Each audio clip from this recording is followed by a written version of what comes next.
Good evening, everyone. Thank you for being here. We are excited to have a packed house here in Utica, New York. Yes, Utica. We are happy to be here. Even though it's snowing, we don't care. We are here to do some important work tonight. So before I get into our introduction, I want to just make time to recognize our commission. And I'll go into detail about the commission, but my name is Dr. Charnel Hawkins, and I am one of the 9 commissioners that serve on the New York State Community Commission on Reparations Remedies. We are proud to have 3 representatives that will be here in person. One of our commissioners, Dr. Daniels, is on his way. He is on Amtrak as we speak. But I just wanted to acknowledge the commissioners. We also have one commissioner online, Linda Brown Robinson. So we will make time to introduce, and then we'll get into the program. But as I said, I'm Dr. Charnel Hawkins, and I am honored to be here today as one of the commissioners. My day job, I serve as the president and CEO of the Urban League of Rochester. So I'm not far, 2 hours away, hoping I can make it 2 hours back and beat the snow. But glad to be here. So on my right, I am honored to work alongside this gentleman, and I'll allow him to introduce himself. So good evening, Utica. Once again, thank you all for coming out for this wonderful conversation and being here on time and ready and prepared to have this dialogue. We do appreciate that. My name is Tim Hogues. I am one of the commissioners on this commission. My daytime job, I am the commissioner and president of New York State Civil Service and the New York State Civil Service Commission. I am originally from Buffalo, so about 3 hours away, depending on how fast you drive. And I drive fast sometimes. I thought I was late, but I was on time. And so we are glad that you guys decided to host us here today. Thank you. Commissioner Brown Robinson will make room for you.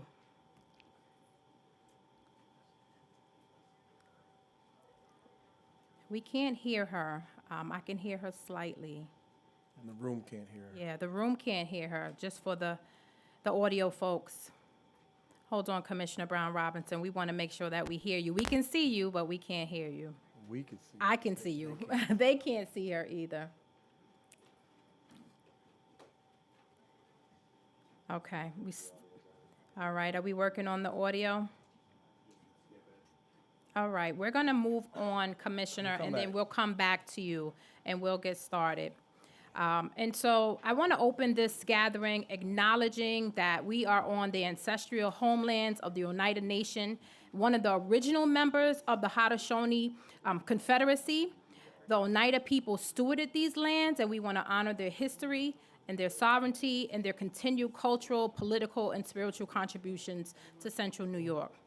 We gather today in Utica, New York, a city whose growth was shaped by the Erie Canal, railroads, factories, and mills that connected this region to the wider world.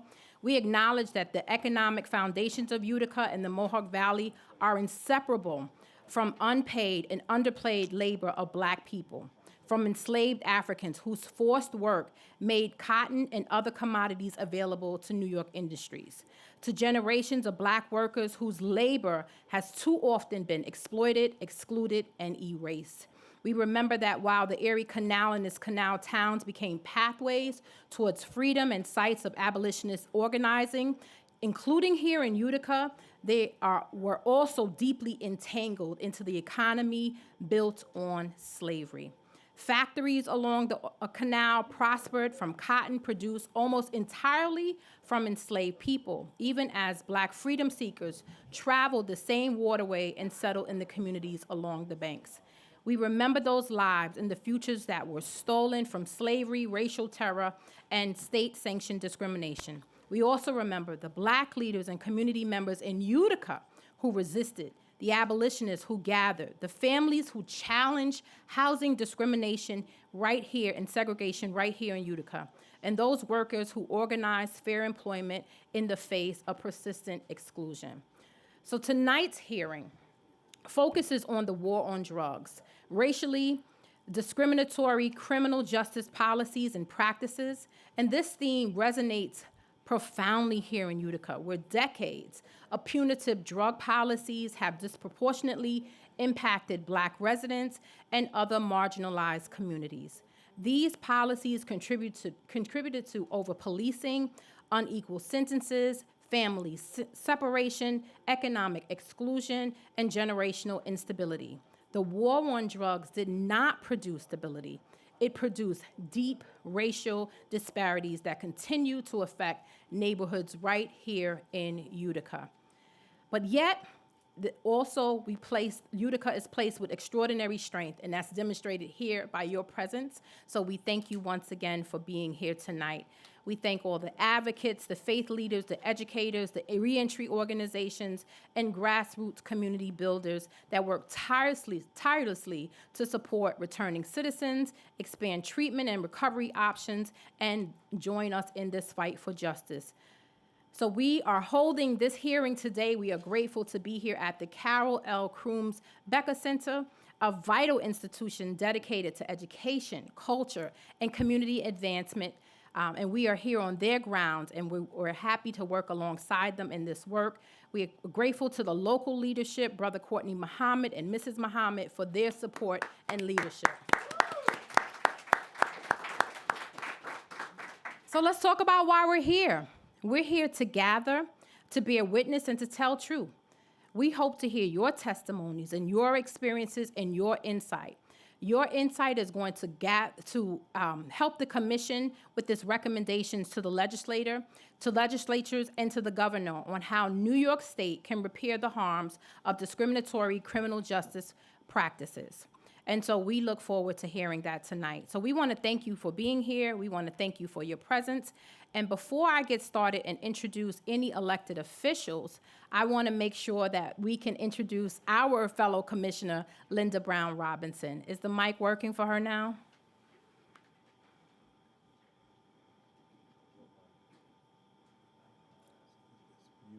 It's muted on her side.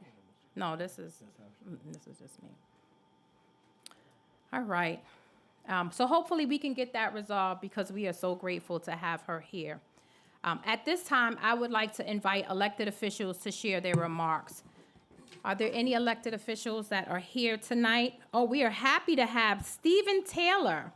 Stephen Taylor is here with us tonight. He is the first elected Black 8th District Council person, and we are honored that you are here tonight. We want to give you the podium. Oh, it's just like home again. Yes.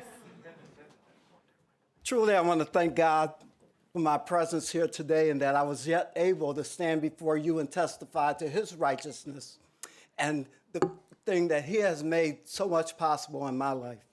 I'd like to, again, thank my brother Courtney and Utica for their efforts in putting this together, like they've done on so many other things that I've had the privilege of being involved in. To the commissioners, God bless you. Thank you for coming. And just to make you feel more welcome, we made sure we got some more snow and some more cold. and I appreciate that. And we got more for you as you read. All right. That's all right, okay. All right. But on behalf of all the other elected officials, I know Venice and Yvonne are very close to my heart, and they're not here tonight, but Yvonne really in church represented you well, and she says, yeah, if you can be there, be there. So I want to thank you for coming, and I look forward to all these beautiful people and what you have to say. Thank you. Thank you. We are grateful to you, Councilman. Are there any other elected officials here today? From anywhere or just from up here? Anywhere. Yes, please. Please come to the podium. We want to honor you. We appreciate you being here. Good afternoon. My name is Lisa Maria Nero, and I humbly serve as the town clerk of the town of Greenburgh in the city of White Plains in the county of Westchester. Yes. And thank you. Thank you for coming. You made it a little hard for me not to come. Thank you. When I saw it, I'm like, I know who she is. And I had the honor and the privilege of speaking at this was at the public hearing during Black Caucus. Yes. So again, This is my life's work. I'll speak further during public comment because that's where I came here for. But again, continue to do the work. I'm so proud of the commission and just so proud that you actually included me just in a little part in the work that I'm doing. So thank you very much. Thank you. I want to make room for any other elected officials in the room. Okay. With that, I want to tell you a little bit about the commission and why we're here. I want to remind everyone of our purpose. And so if you'll pay attention to the screen.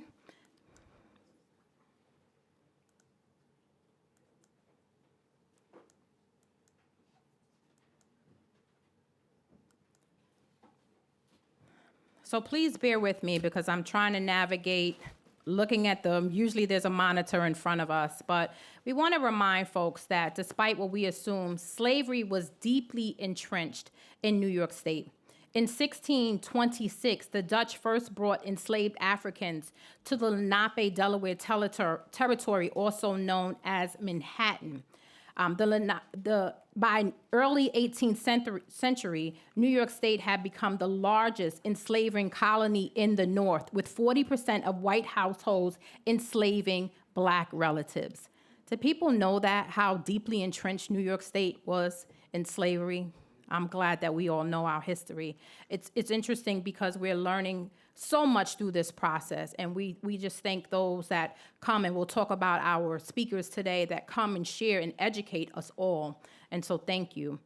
In 1711, a slave market was established at the foot of Wall Street at what is now the intersection of Wall and Water Streets. This market is which Native and Black people were sold, and this remained active for decades, playing a central role in New York City's economy. Enslavement wasn't just a Southern institution. It was foundational to New York State's development. So I want to talk a little bit about the pervasiveness of slavery in New York State. And here we have an excerpt of the 1800 census in New York State, illustrating the pervasiveness of slavery in this northern state. In 1799, New York passed legislation from gradual abolition. Abolition wasn't fully implemented in New York until 1827.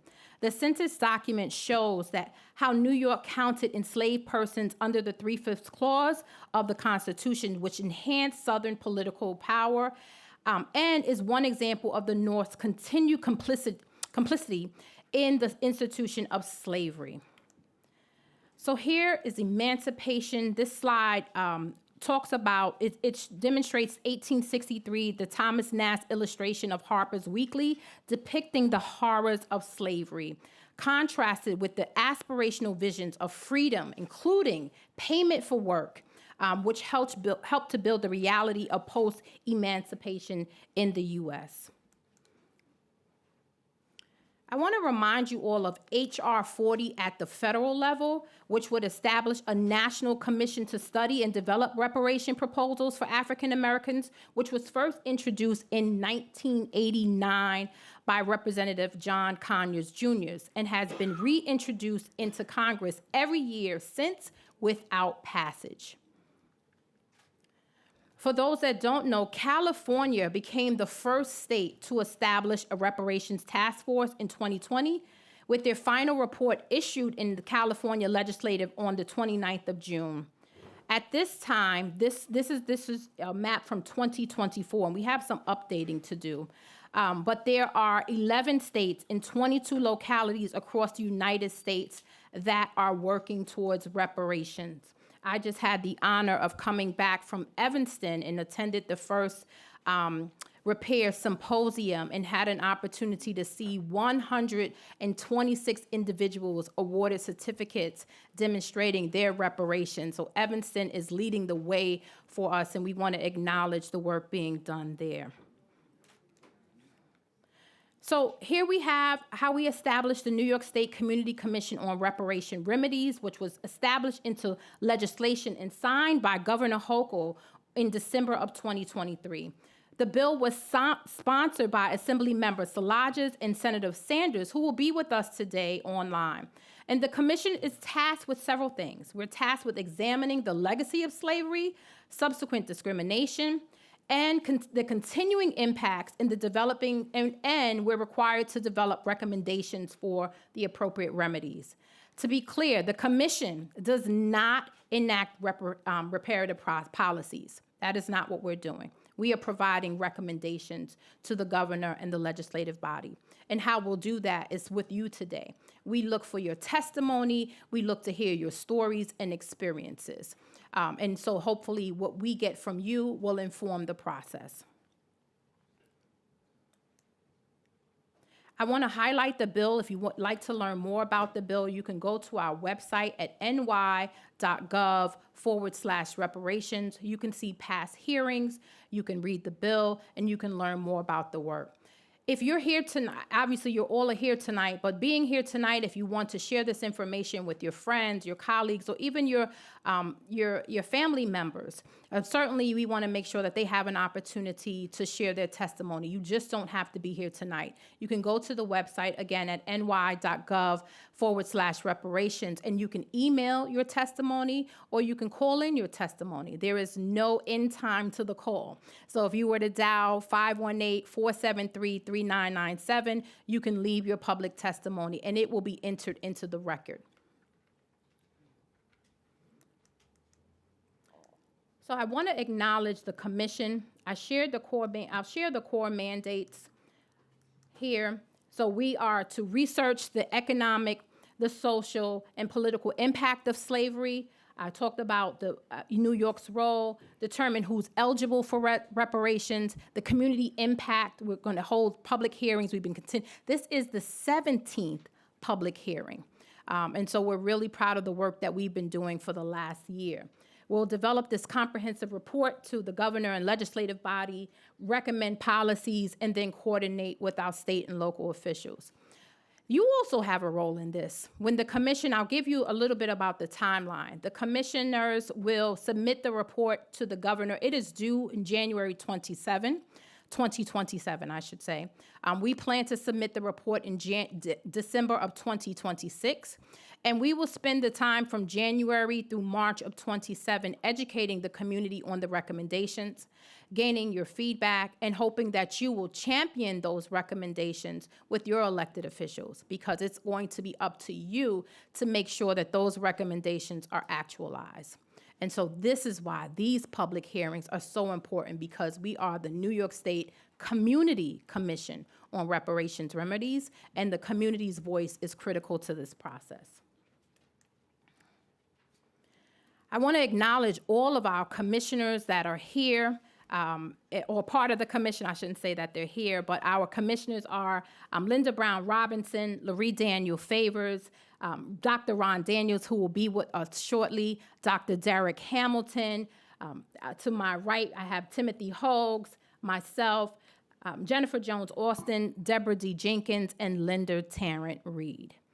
Our commission staff, I want to acknowledge the commission staff. Some of them are here today. We have Erica Rowe Owen, Jesse Adwar, Stuart Mitchell is our parliamentarian. We work with Words Warriors, policy associates, and they act as our research historian and policy analyst.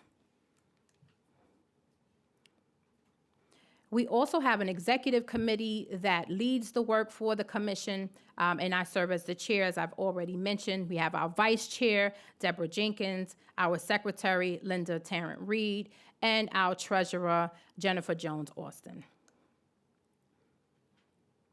I shared earlier our website. This is what it looks like. I do have to highlight that that is my baby, Zoe, in the middle of the screen. So Zoe was disappointed that she could not be here. She loves teaching about reparations in her school. You can imagine what that's like. But our website is ny.gov/reparations, and there's the official email. If you have artifacts or books or testimony that you'd like to share and you'd like it to be part of the public record, please send an email. You're already here at a public hearing, but we also have business meetings. And the business meetings are when we conduct the business of the commission. We don't typically have public testimony, but we talk about the work that the commission will participate in. Our last business meeting was October 24th, and we plan to have one in January of 2027. So stay tuned. You can watch, 26. I've skipped the year. I'm excited about the work we're doing. Commissioner Hogues keeps me on task. I'm grateful to him. So we'll have a meeting in January 26th. We also plan to be at the caucus in February in Albany. Public hearings, you'll see how they'll work today. We ask that we maintain an environment that's respectful. This information, this topic is certainly charged, but it's also emotional, and we acknowledge that there is a lot of emotion. There's certainly trauma connected to it, and we want to be respectful, but we also ask that you be respectful of the time. You'll have 3 minutes to speak. And within those 3 minutes, we ask that if your testimony is not completed, that you still stop. We'll acknowledge you, and then you can either call in or email your testimony. But we want to make sure that we have time to hear from everyone today. Questions about that? All right. We talked about written comments and how you can get involved. One of the things that we need you to do is share the information. We have social media. You can share information about the public hearings, invite people to visit our website and learn more about New York State's efforts.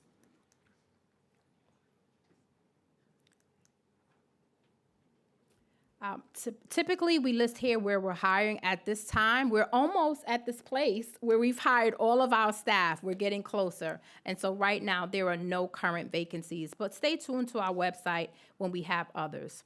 So I am excited I want to make one more opportunity to see if we can greet our Commissioner Linda Brown Robinson before we get to our speakers. Hi, can you hear me now? Yay! We can hear you, Yay. and we can see you. Thank you. Okay, so hi, as our chair said, I'm Linda Brown Robinson. I currently live in Syracuse, New York. I hail from Mount Vernon, New York from back in 1968. I moved upstate. I'm involved in a lot in my community, and this is one of the things that's important to me. So I'm not going to further anything, but I'm probably somewhere where you can find a little bit more about me. But thank you, Chair, and for letting me introduce myself. All right. And so, real quick, we always like to take the temperature of the room to see how we are penetrating New York State. And so, before hearing about this public hearing today, how many of you, by show of hands, knew that New York State had created a commission and was taking on this work?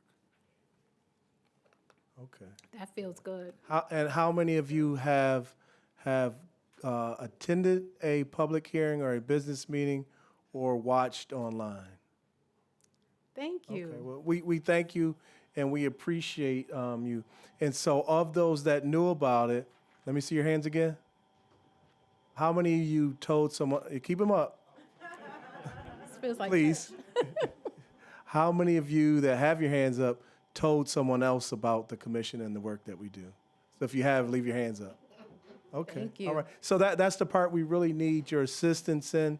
We do have a marketing plan and we are doing that, but we know that we can't reach everyone. And so this is a very important work that we're doing. And so we need to continue to spread that word and make sure that individuals are aware and educated on the work that we're doing, because we need your testimonies and your stories. And the other thing that we need that is very critical is we need your recommendations, right? And so we've had a lot of stories, but we also need your recommendations and your input on what you think it should look like and what it should be. Is that okay? Oh, y'all like, okay. Yeah. All right. Y'all can have call and response. Is that okay? Yes. All right, there it is. Thank you so much. All right. So we want to make sure, just as a reminder, as we prepare for our two speakers, we want to thank them again for coming and traveling all the way from New York City. But we want to make sure that anyone that wants to provide public testimony has signed in, because I will call those your names in order that you signed in. So please make sure you sign in. So thank you again for coming. I just want to do a quick shout out because I see my mother-in-law in the room, and so I want to stay in good graces with my mother-in-law. So I just want to acknowledge that she's there. Okay. So I'm pleased to introduce Tony Smith, a New York State director at the let me start again. I'm pleased to introduce Tony Smith, the New York State director at the Drug Policy Alliance, where she works to advance local and state policies to reduce harms associated with drug use and drug criminalization. Prior to joining the Drug Policy Alliance, Tony was the assistant field director at the New York State Civil Liberties Union, where she worked on campaigns to protect public education and promote racial justice. Through this work, she was named to the 2021 and 2022 City and State New York's Power 100 education list. Tony graduated from Manhattanville College in 2003 with a degree in sociology, and in 2022, Manhattanville College awarded Tony with an honorary Doctor of Humane Letters for her advocacy for human rights and social justice. We are honored to have Tony Smith here with us today. Please take the stadium and let's give her a round of applause. And thank you for making the trip to Utica. Thing, right? Yep.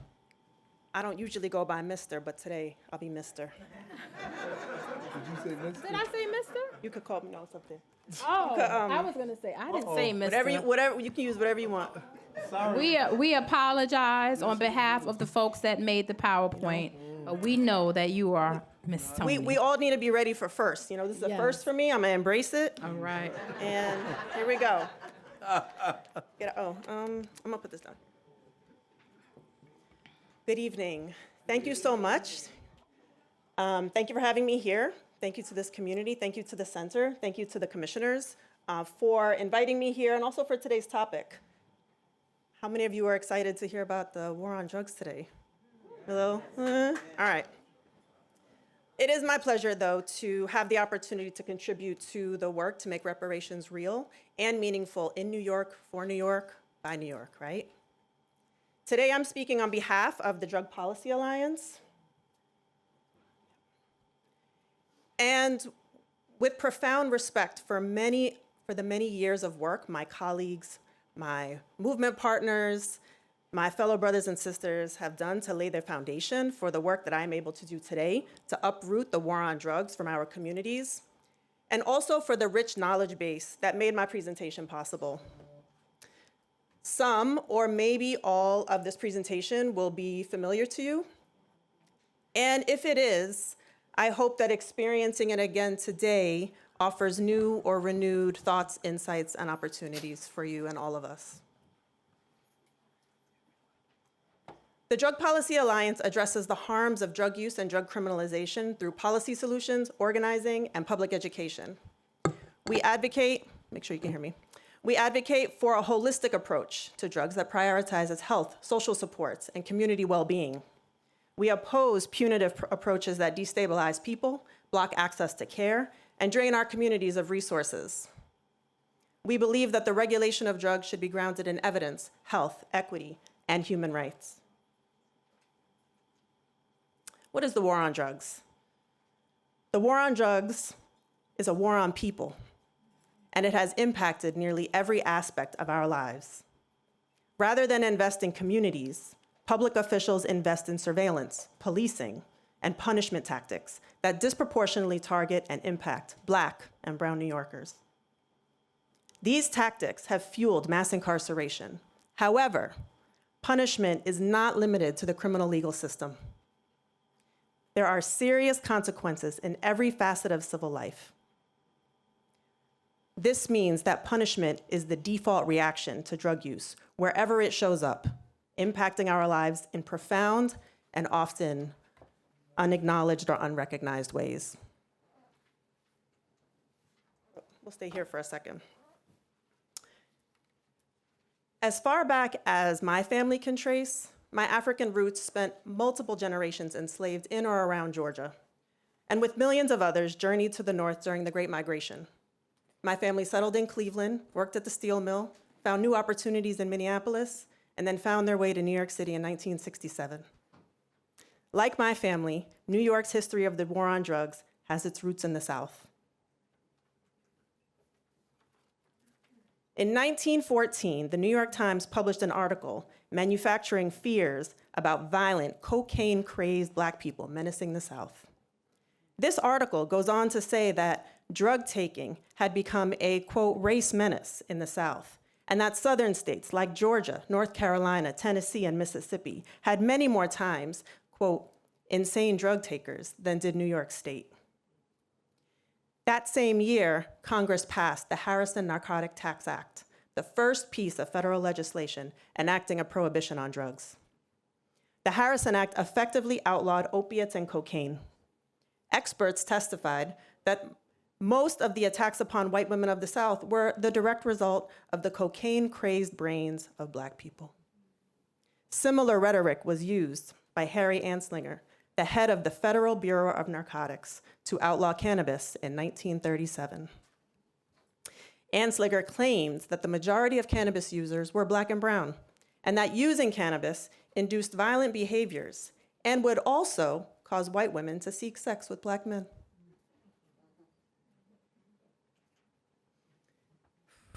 Every time I read this quote, I feel like it should be easily the final piece of truth that causes the war on drugs to fall. This is a quote from John Ehrlichman, counsel and advisor to President Nixon, said in a 1994 interview and not published until 2016. He said, "You want to know what this was really all about?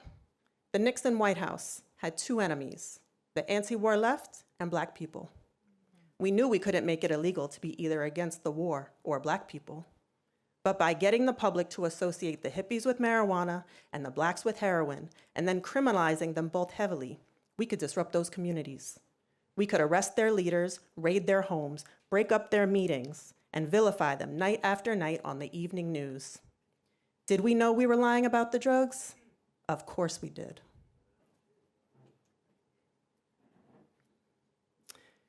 We know these kinds of vilification and dehumanization tactics have been used against Black people for centuries.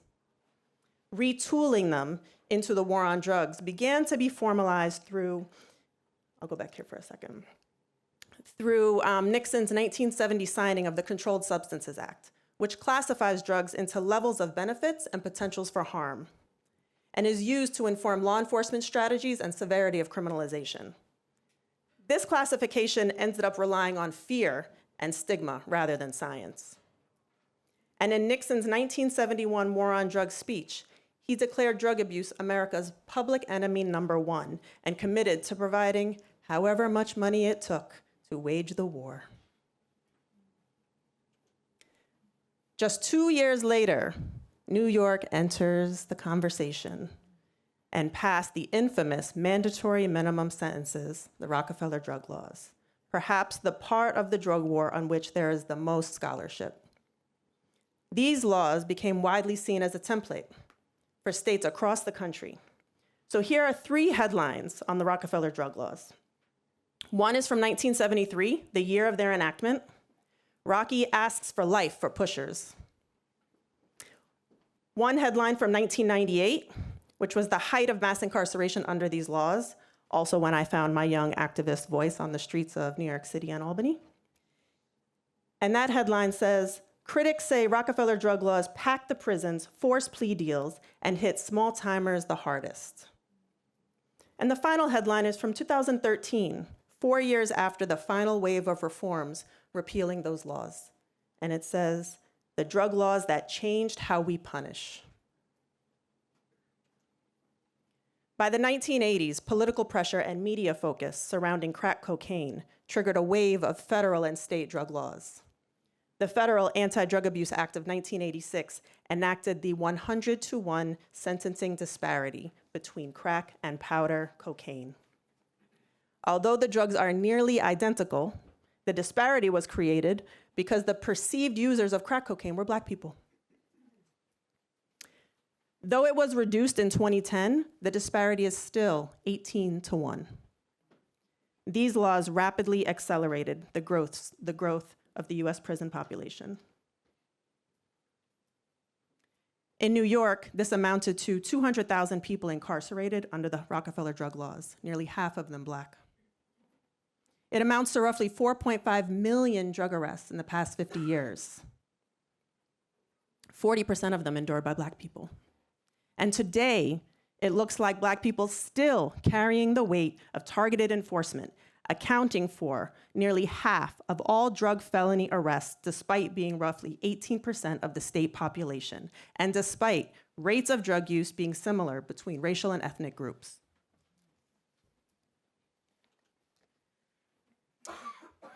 As the drug war is a war on people, our people, it is a shape-shifting war, retooled, rebranded to dehumanize, disrupt, punish, and control us. In the early to mid-2000s, a new face, a white face, of a drug user emerged. Out of this came calls and then action to treat drug use as a health issue, not a criminal problem. Not out of a wholesale about face away from the drug war, but out of white families getting a taste of the system built for Black and brown people and demanding, and in many ways receiving, a different system. We're no longer at the height of mass incarceration, but again, the drug war is shape-shifting. State incarceration and supervision continue to maintain control over our people.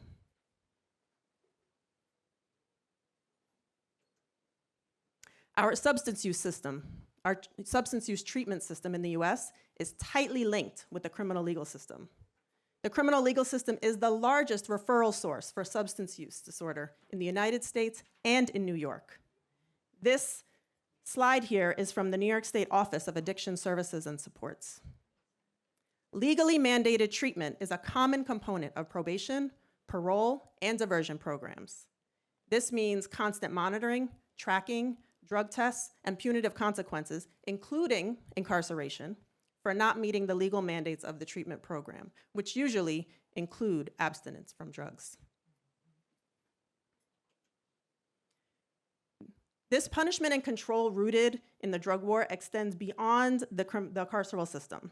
It reaches into every part of our lives: housing, education, employment, public benefits, family policing, also known as the child welfare system, and immigration.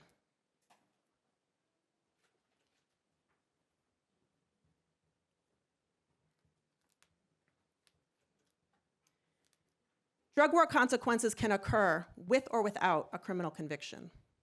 But for people with a criminal conviction, there are more than 40,000 restrictions, most imposed by states, that limit life opportunities.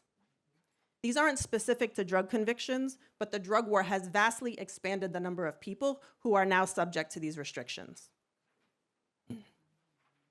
And there are additional exclusions that specifically target people with a drug conviction, such as a federal ban on receiving SNAP benefits for those with a prior drug felony, and the federal law, named after racist Senator Strom Thurmond, that eliminates Fair Housing Act protections for people with a drug sale conviction, no matter how much time has passed. Since 1997, New York has opted out of the SNAP drug felony ban, so folks in New York are not subject to that consequence and punishment, but the federal one-strike policies for public housing authorities encourages immediate eviction after suspected drug activity. Eviction does not require arrest or criminal conviction. It doesn't even matter whether the drug use was otherwise problematic or non-problematic. Once someone has been evicted for drug-related activity, federal law requires housing authorities to ban access to public housing for 3 years. These policies have put many families in the impossible position of choosing between giving up their housing or turning their backs on family members. And different public housing authorities across New York State have various interpretations of this and choose how harshly to pursue these punishments.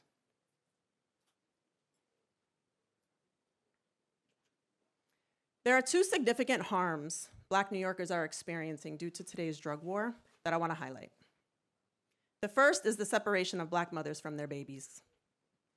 A May 2024 report of the New York Advisory Committee of the U.S. Commission on Civil Rights states, Black people who are pregnant are drug tested and reported to Child Protective Services at higher rates than white people who are pregnant, despite higher rates of drug use among white people who are pregnant. Disproportionate drug screening of Black mothers and newborns without consent adds to the excessive surveillance of Black families and leads to an increase in foster care placements.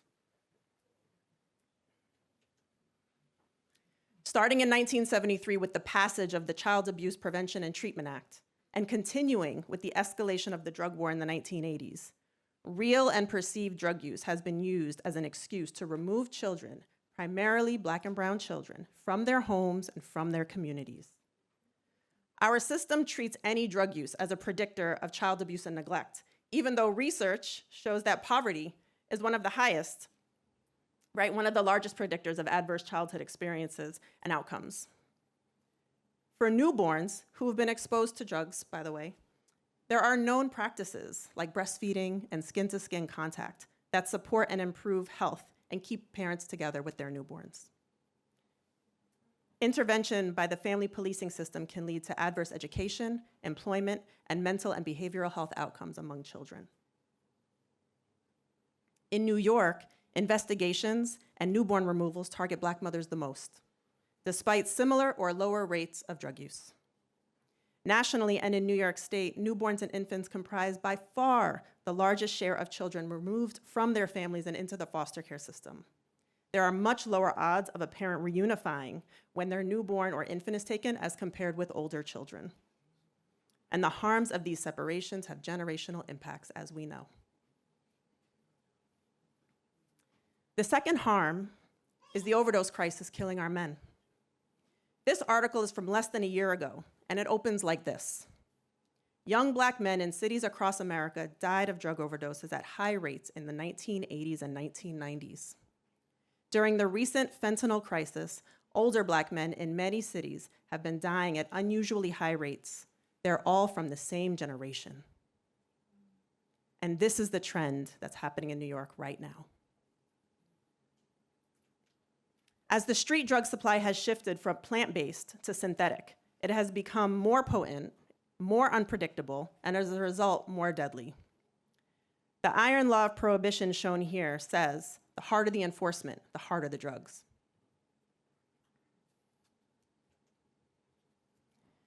None of us in this room are new to the realities of medical racism, I know. Similar to untreated or undertreated chronic health conditions, treatment for substance use disorder is harder to access and not as adequate for Black New Yorkers. This increases the risk of overdose death. Overdose deaths are also higher among people recently released from incarceration and people who are unhoused, both circumstances to which Black people are overly subjected. Here's a statewide snapshot of overdose deaths between 2019 and 2023. Deaths among Black New Yorkers have skyrocketed in recent years, mostly men. There are coordinated and collaborative efforts across the state and across the country for and by Black people to uproot the war on drugs and all of its harms from our lives and from our communities. This forthcoming report by Elmcor Youth and Adult Activities, the National Black Harm Reduction Network, Global Black Economic Forum, Council on Black Health, Black Faces, Black Voices, and the Johns Hopkins Center for Health Disparity Solutions is one effort that is underway. The New York Informed Consent Coalition is another effort. This coalition is made up of people directly impacted by the family policing system, organizers, activists, doulas, physicians, nurses, social workers, public defenders, civil rights groups, and reproductive rights and justice organizations to keep Black mamas and their babies together.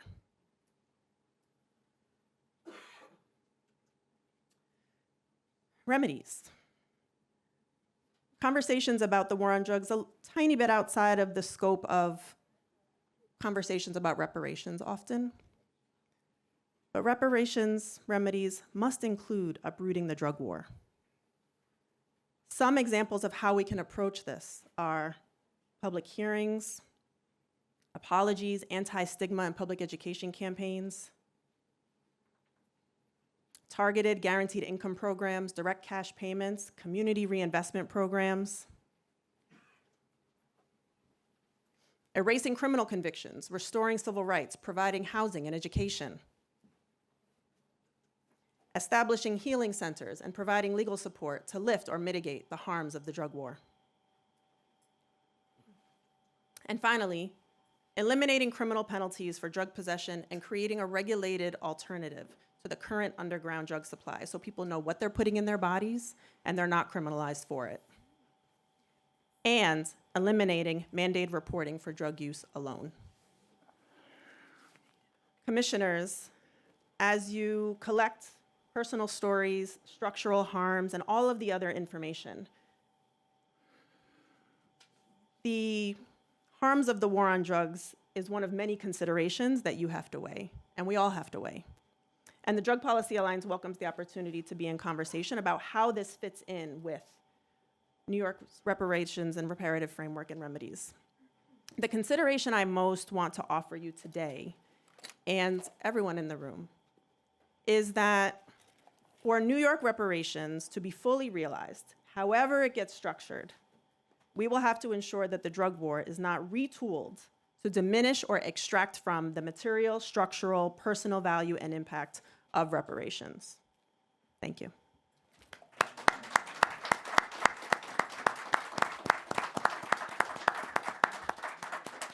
Not run yet. We're actually going to do the Q&A after the second presentation. Okay. So thank you. Let's give Ms. Smith another round of applause. Thank you. And then we'll make time for questions and after the second presentation. And so next, I'm excited to have Dr. Divine Pryor. Dr. Divine Pryor serves as part of the People's Police Academy at Medgar Evers. Dr. Divine Pryor is the CEO of the People's Police Academy at Medgar Evers College, where he brings together community leaders, law enforcement, and residents to collaboratively address public safety as a shared responsibility.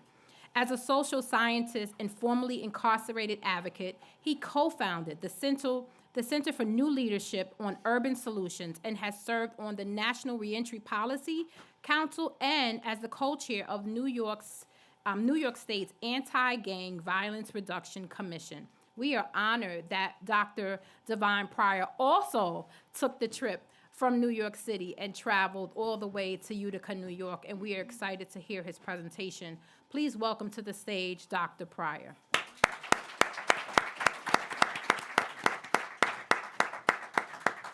Dr. Pryor, while you take the stage, if I could just stop for 1 second and acknowledge that our one of our commissioners, I should say the commissioner, right?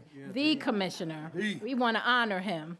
Dr. Ron Daniels is here and give him a moment to introduce himself.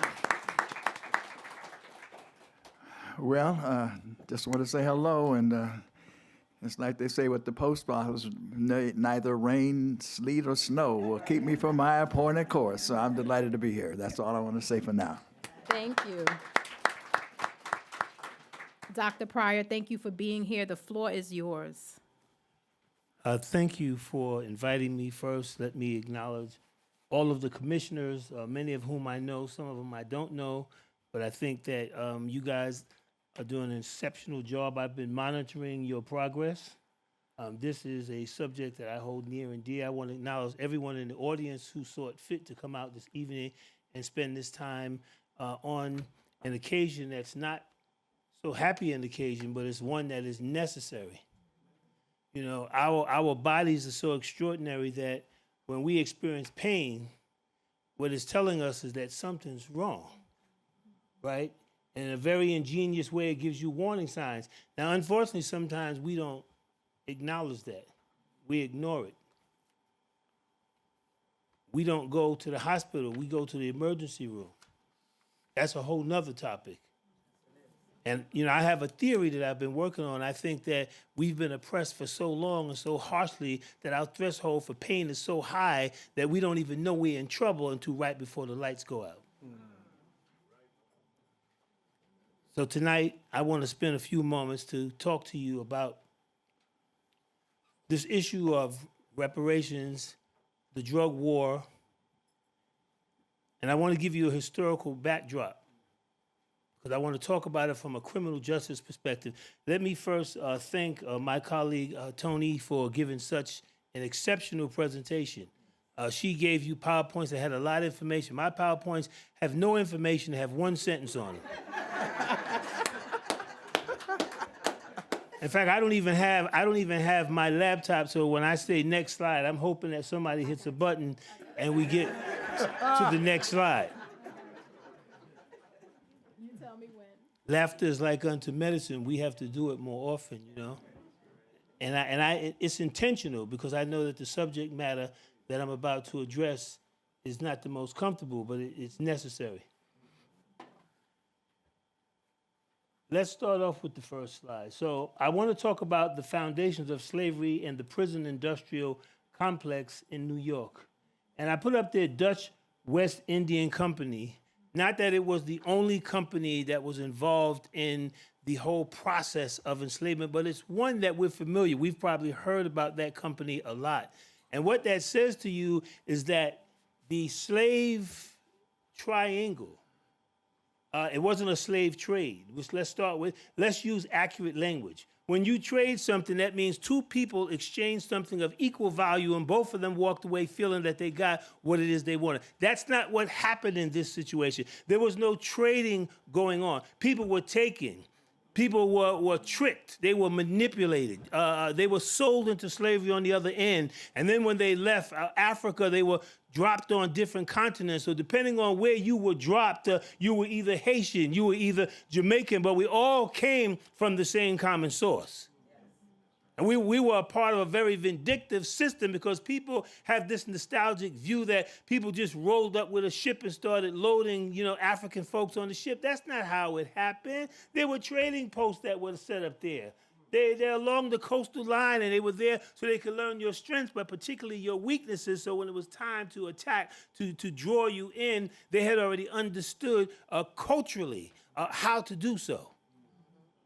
And what we need to understand is that we went in kicking and screaming. This wasn't a voluntary thing. They don't show you that part, that we fought every step of the way.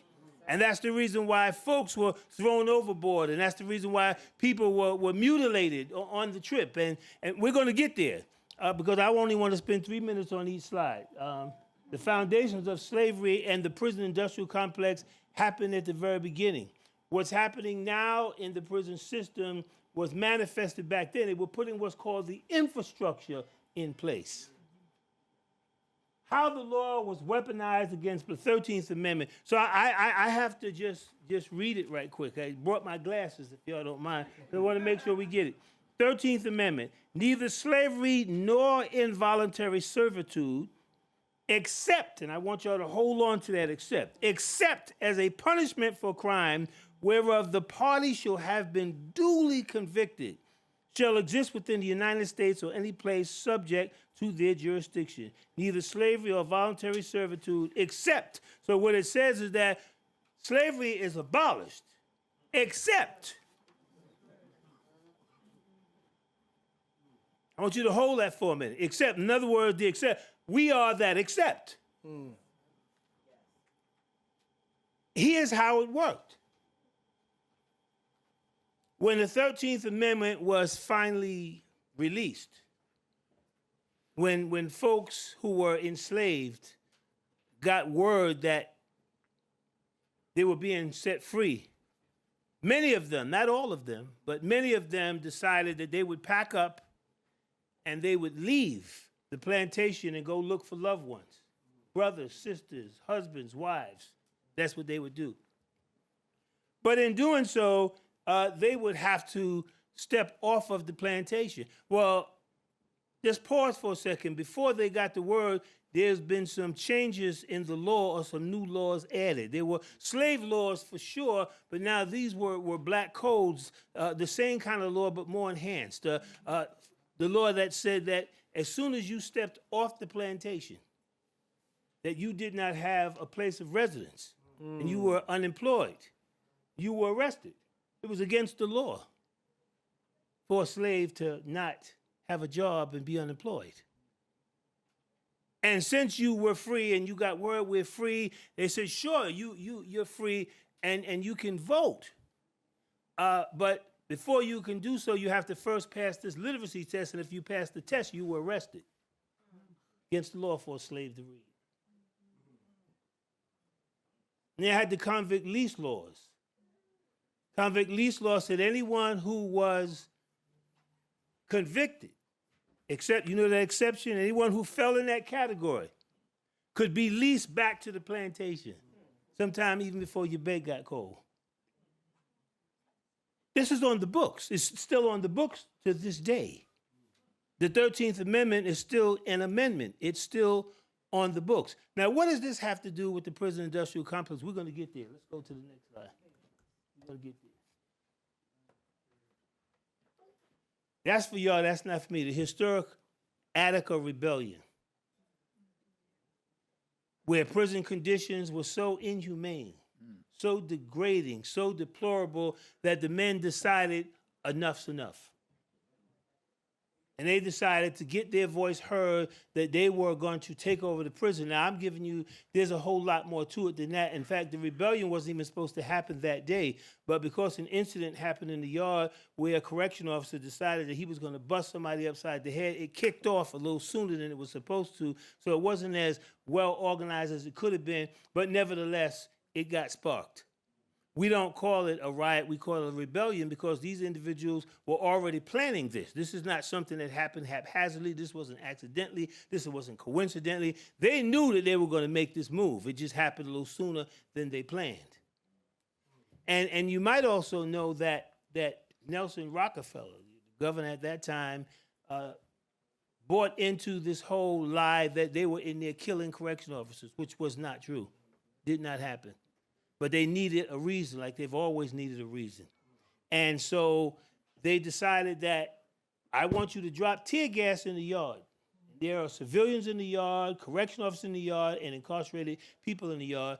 I want you to drop tear gas, and I want you to go on the roof, and I want you to fire upon the yard until there's no more movement. And that's what happened. I'm giving y'all the real short version because I don't have a lot of time, but I want to hit some points. And those who survived had to run through a gauntlet. I don't know if everyone knows what a gauntlet is, but it's a line with people on two sides. And the correction officers had sticks with nails in them, and they had belts and whips, and you had to make it through the gauntlet in order to get back to your cell. So many got killed that way. And then after that, there were beatings. There were people screaming throughout the night afterwards. This was the kind of punishment. Let's go to the next slide. So the Rockefeller drug laws, you know, they were initiated in 1973. And these were the laws that gave the harshest penalties, the longest sentences. I mean, there were people who were being convicted for 2 or 3 packs of crack. They was giving them 10 and 20 and 30 and 40 and 50. I know a person that got busted with 10 packs of crack, and they gave him 10 years for each pack under Rockefeller drug. And the war, you know, when you wage a war, that means that you have an enemy. And when you at war with an enemy, the objective of war is for you to kill the enemy, right? You don't go to war to hurt the enemy. You don't go there to capture, because you capture him, that means you got to feed him. That means you got to spend money. So no, you go to war to kill the enemy. So I want you to know that this war was waged to kill who it was targeted to kill. And that was folks who were black. Now, before I go on, I got to go back, but you can leave the slide there. Yeah, because I want to, that's good. Keep it right there. I want to go back for a second and tell you that there has been a war on black people since the day one. And it's been a relentless, continuous war. And this is a war that has caused a great deal of harm and a great deal of injury. Injury to, first of all, our humanity. Our humanity has been under attack. You got to understand, and I'm not trying to make comparisons with no other groups. I'm not going to get into that. I'm going to say what happened to black people during that process, that you were totally dehumanized and degraded. Your culture, your music, your mores, your traditions, your rules, everything that made you who you were crushed. And there was a process of doing this. This wasn't a casual process. In the Caribbean islands, for instance, it was where the breaking down process had to take place, where you were tamed like you tame a horse. And they had to beat you into submission and do whatever was necessary. Those who saw roots, you saw what happened to Kunte Kinte. He said, my name Kunte Kinte. They said, no, your name is Toby. He said, no, my name is Kunte Kinte. And they whipped him and they beat him. They whipped him and they beat him and they whipped him and they beat him until finally, after being beat and whipped until the skin was dropping off his body, he finally said, my name Toby. Beat him in. And for those who, the children are not yet born, if they particularly had a woman and she was pregnant and they wanted to make an example because she got caught, man, our women were serious. They were grinding up glass in the oatmeal. We were rebelling in all kind of ways. But if she got caught in a rebellious state, the slave master would take her and he would tie her, to a tree with her stomach sticking out and call all of the slaves to the square to see what happens when someone's disobedient. Then he would pull out the Jimboy knife and slit the stomach open and crush the baby's head so that the fear would go into the unborn baby. This is the real version, not the one you see on television, the Hollywood version. I'm giving you the real version. And then we're going to talk about the prison industrial complex. So I just wanted to give you that as the backdrop. That's the intro. So let's talk about the prison industrial complex. Because the math is not mathing. Why do I say that?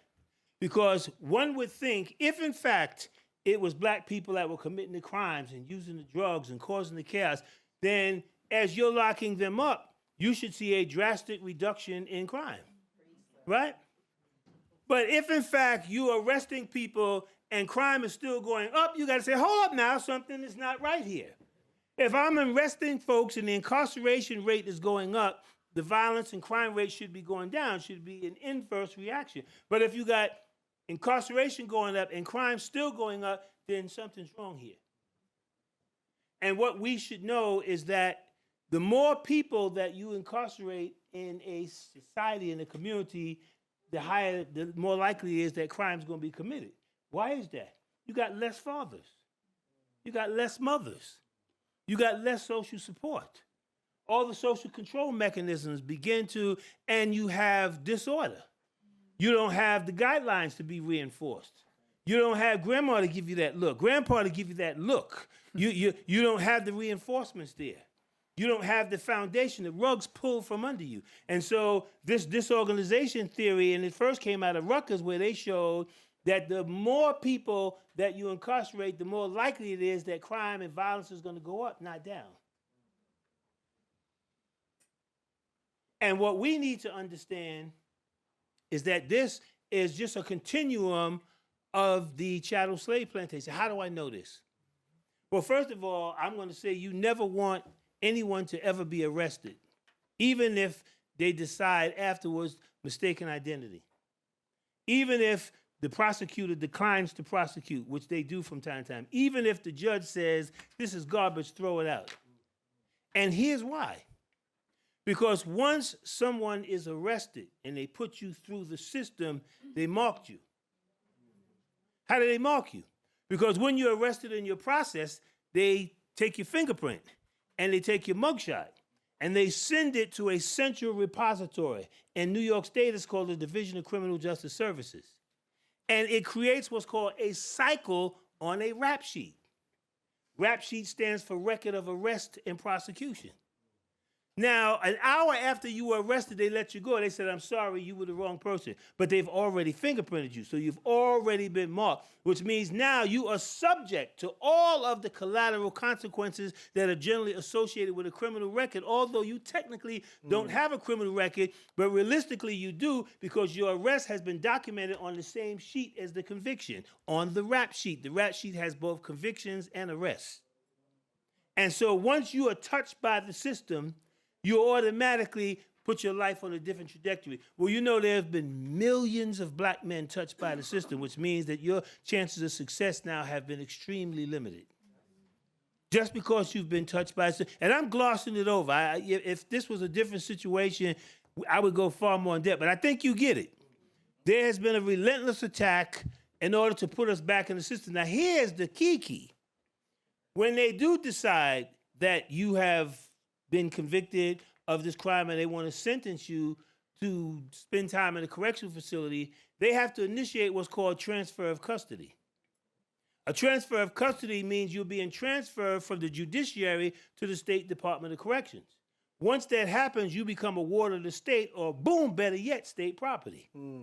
So now they have, in a very insidious way, manipulate and weaponize the criminal legal system so that they can re-enslave you legitimately because you broke the law, allegedly.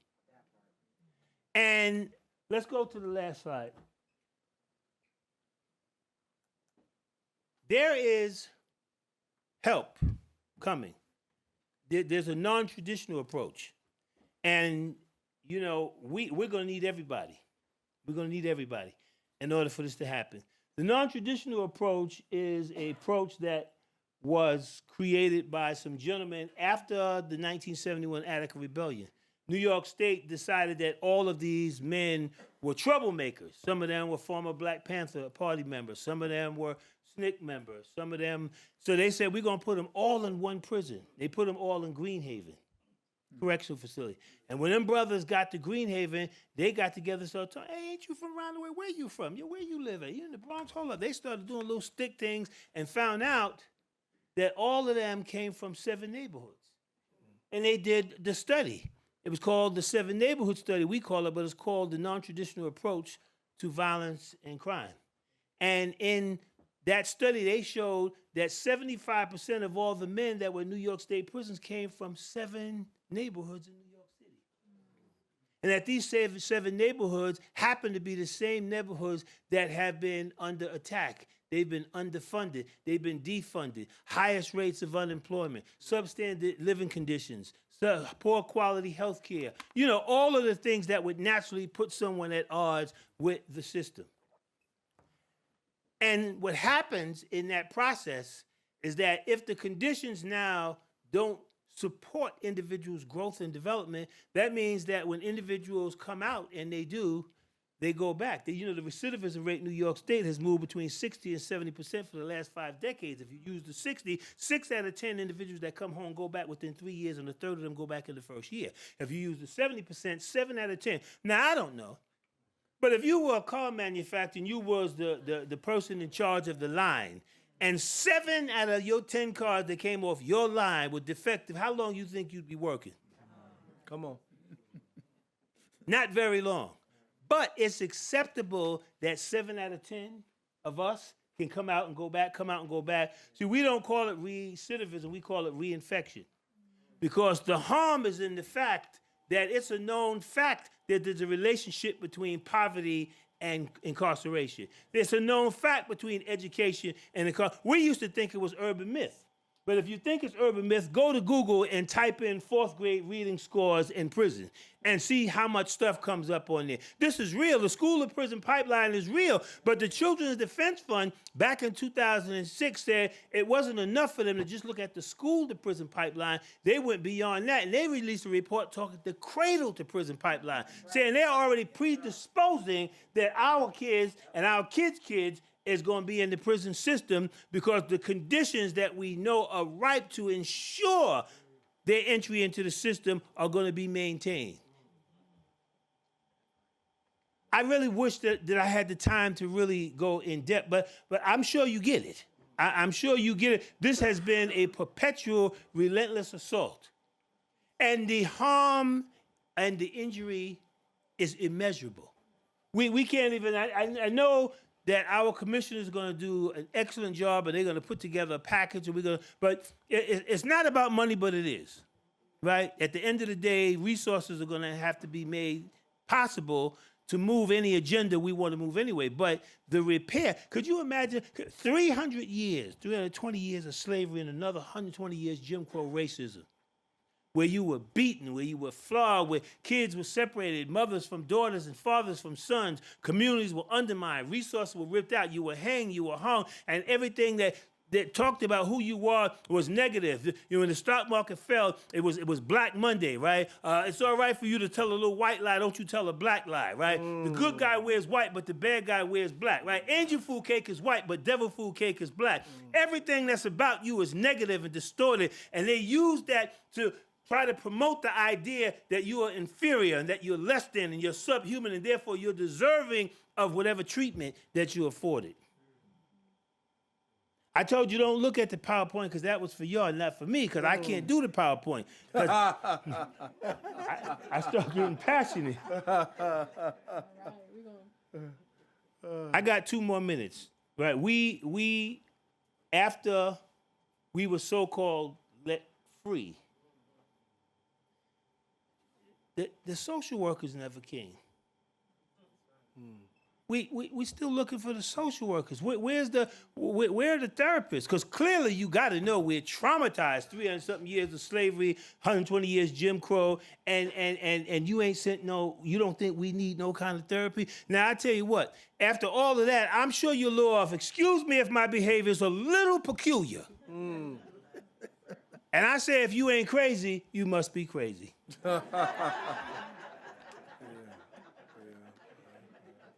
I'm gonna close by telling you a little story, and then I'm out of here. I know they want to open up for Q&A and all that kind of stuff. We, long before the reports came out on the school to prison pipeline, we were working with young men particularly, but also women as well in the public school system. So we working with little third graders, and we went in there because the principal said they were acting out and so forth, and they wanted us to come in there and do this motivational thing we did. So we came in and we started introducing them to their ancestors and telling them that, you know, we built civilizations and the pyramids, and we had extraordinary mathematical skills, and that you're a genius, that the cure for cancer is in this room, and that you're powerful and you're insightful, and that you are the ones that's gonna get us out of this mess we're in. So I'm really got them hyped up, and they hyped up, and I said, let me break y'all up into groups, and I want y'all to sit down in these groups, and I want you to draw where you see yourself in the future. They said, okay, yeah, sure. They got the little crayon, and they came back with their drawings. And one thing about third graders, don't try to tell them what they drew. Let them tell you.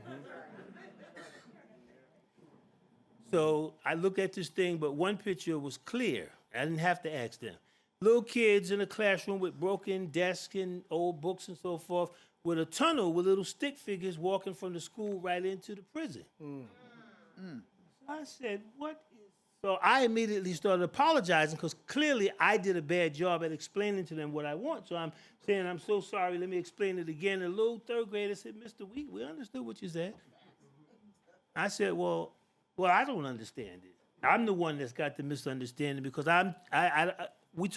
you're going to be engineers, scientists. I mean, you're extraordinary. You are powerful. You're ingenious. I mean, out of all the things that you could have drawn, why would you draw that?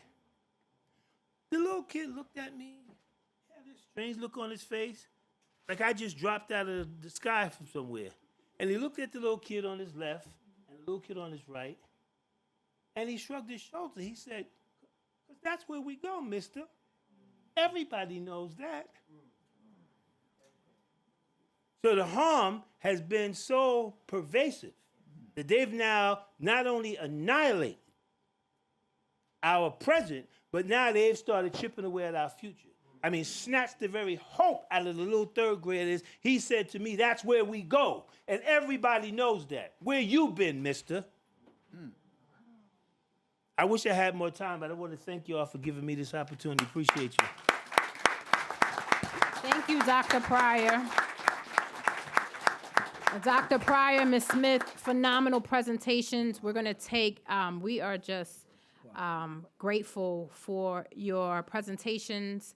If you don't go too far, Dr. Pryor, Ms. Smith, maybe you can, okay, all right. I just want to make sure that we can get you in.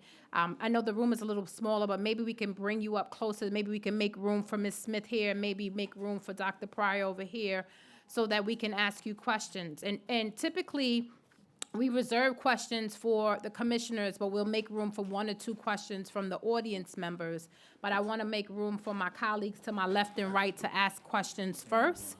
And online, I don't want to forget that we have Linda Brown Robinson online too. So first we'll hear from our commissioners. I have a question, but I'll wait for my colleagues.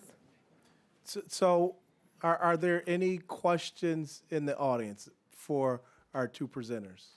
But we're gonna go first. I know, I just wanted to see if there aren't, then I'll okay. So I'll make a quick comment.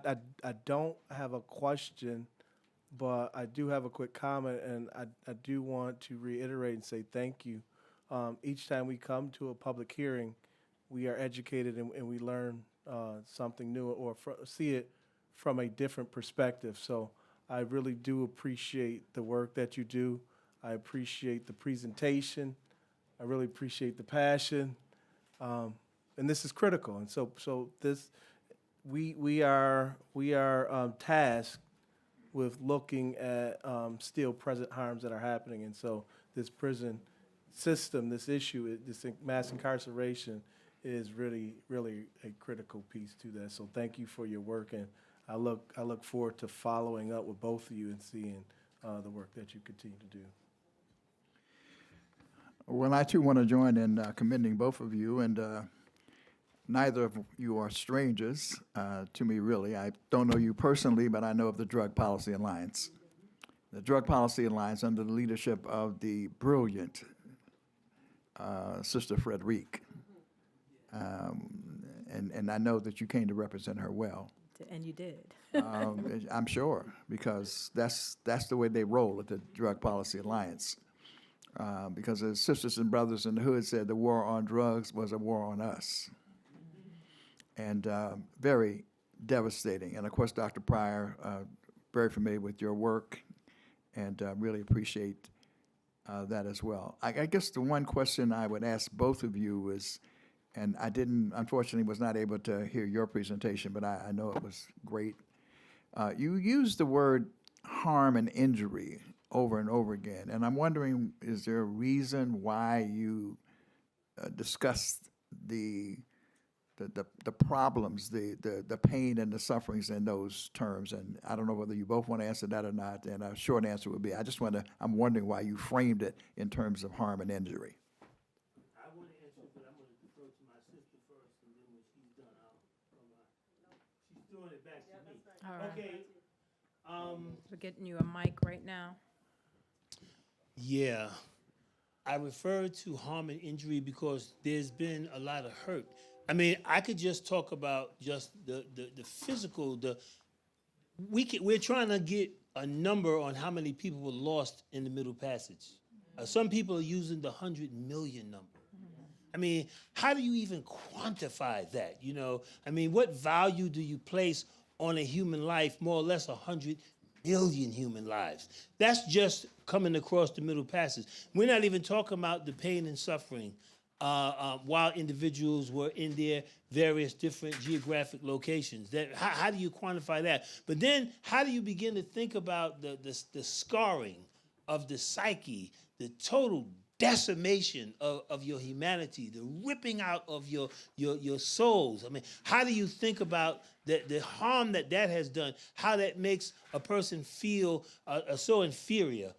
They come into a room with folks that don't look like them, and they still go to the back of the room. They're getting on the bus, and you still going to the back. I mean, they don't feel they're worthy to sit in the front. And so that's harmful. That has caused serious and severe psychological damage, emotional imbalances. And we're wondering why they got ADHD in school, why they have so many personalities. Because the social workers, we're still waiting for them. We'll take them if they come. We're still waiting for them because there's been no healing. So that's why I talk about injury and harm, because there's been no healing. So we have all of these folks, hurt people hurt. And we have all these hurt people who are hurting not only themselves but other people because there's been no intervention. There's been no clinical intervention. There's been no therapy. The social workers have not come, that we're still hurting. So there's so much pain. And this is the reason why I'm just so willing to give people the benefit of the doubt, because I understand the pain. And when you got a toothache, you want it to stop. Well, when you're in pain, you don't want to be in pain, and you do what it is you feel you have to do or you know how to do. And that's the reason why I'm always talking about the harm and the injury and the damage that was done. There's no amount. If they turned every dime the U.S. had over to us, it wouldn't even be 1%. of what is deserved. I don't even know. I'm gonna be honest with you. I don't even know. You guys have a difficult job. The package that you have to put together to address reparations in New York State. My God, that is a monumental task. Anything that I can do to help, please. And Dr. Ron Daniels, thank you for thinking of me, finding me worthy to be a part of this gathering. Anything that I can offer, anything that I can give, if I have to come back again, send something, writing, do whatever, I will do it. Because you guys have a big task in front of you to attempt to even quantify it. We thank you for that. I have a question for you both. Again, thank you to Ms. Tony Smith. Thank you. Oh, you want to address that? Yeah, Yes. I do first, and then I definitely Yes. want your question. At the Drug Policy Alliance, we do talk a lot about the harms of drug use and drug criminalization, and we know that drugs is a hard subject, right? Like most people, most of us, definitely me, we bring our own family stories, neighborhood stories, experiences into the conversation, right? I'm thinking about family members. I'm thinking about harms that might have been interpersonal, right? Sometimes the harms are between us. Sometimes the harms come from the state upon us. But then, as Dr. Pryor was saying, then that creates more harms. Exactly, hurt people. And so the harm, I think the way we use harm gives room to really be expansive in how we identify what's hurting. And I mean, Dr. Pryor talks about this, right? But you coming home from incarceration, there's an expectation that you get a job, you get housing, right? Like you get all the markers of success, and there's very little emphasis on what you have access to heal inside, so that you can actually be happy, healthy, right, thriving in your relationships, in your communities, and all of that contributes to community health and well-being. And so we want to make sure that those definitions are integrated into how we're thinking about what our communities need, because it's not just material. We want the material, right? But we want to make sure that we have the conditions that are going to support the full value of those material things. Right. Thank you, Ms. Smith. I wanted to just share, staying on the harms, that our work is to review the impact of slavery and the present day harms.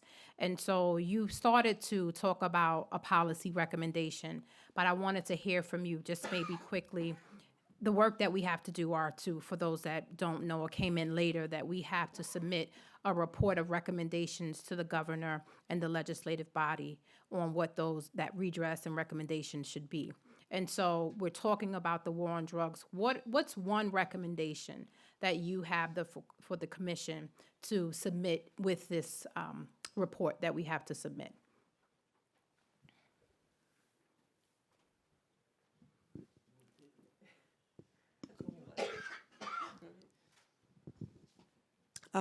There are a lot that we could propose, right? And there are a lot of ideas that I shared. I think for the war on drugs, what is uniquely killing our folks that I don't think exists the same way in most other areas is the shame and the stigma and the ways that we are often participating in the moralizing about what people deserve and who deserves.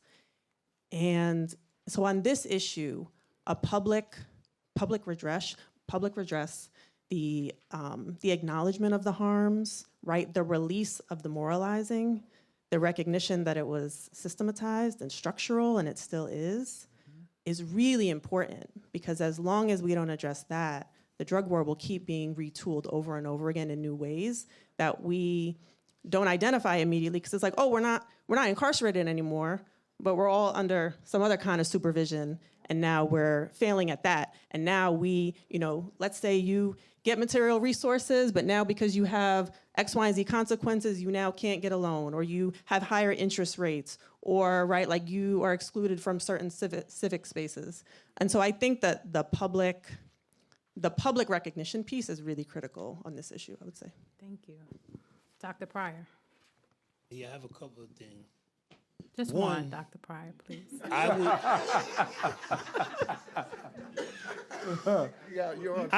love. You I can love submit my the rest people. in writing. I swear to God, I do. I love us. I would like you guys to recommend a list of offenses that young people should never get arrested for. Stealing because they hungry, jumping on a turnstile. I mean, there are a whole slew of things, and I'd be more than happy to help you with the list that they not be arrested for this. You don't destroy somebody's life because they were hungry. You don't just totally decimate somebody's identity because they did something stupid. All of us did something stupid. I'm not even going to ask for a raise of hands, but I'm sure that if I said, well, a raise of hands, everybody who did something that had you got caught, you went to jail or got arrested, we might have a lot of hands go up, you know. And that's just the Amen. reality. We got certain people in certain communities that they do other things, right? I'll say this, and I promise I'll stop. I had a chief of police who happened to be white from Suffolk County. He retired. He was moving to Florida, and he came to a town hall meeting in Brooklyn to say something he said to me that I asked him to say to them. So when he said it to them, he said, I don't know why Dr. Pryor thinks it's such a big deal. I just simply said to him that in Suffolk County, we don't arrest white youth. I said, what do you mean? What do you mean? He said, we don't do that. The only way we would arrest a white youth, he'd have to really do something really serious. You know, otherwise we take them to the clergy. We take them to the boys' club. We'll take them to the precinct. We'll have a talk to them. We'll call his parents. I mean, he just was running off all these different things that they do before they even consider arresting a young person. So we know that it can be done. So let's put that list together and let that be one of your recommendations. Thank you. Thank you. Chair Hawkins? Do we have a question in the audience? First of all, let's give Dr. Oh, I'm sorry. Thank you. Linda Brown Robinson, our commissioner. Yes. Hi. So, my question, I heard the first presenter, but I didn't hear all of Dr. Pryor. Dr. Pryor, you and I actually know each other from another place and space, and that's on the executive committee for the New York State NAACP. So welcome and thank you. So since I could not hear all of that report, is it possible that we could have both of those transmitted electronically?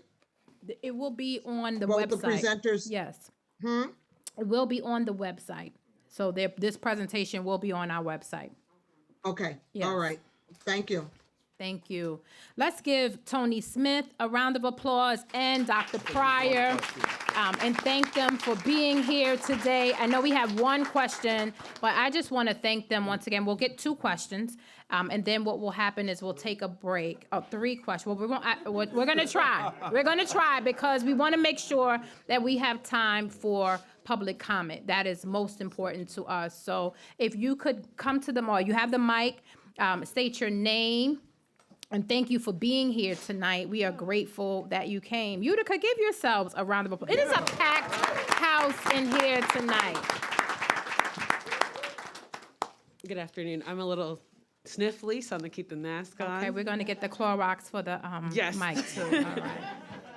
My name is Hilda. I'm Jordan. And as we think about the youth and the next generation, I would ask you, how can we educate them on the horrors and the realities that we have while building up their hope and resilience to respond to them? So our speakers can come to the mic up here to respond. Please and thank you.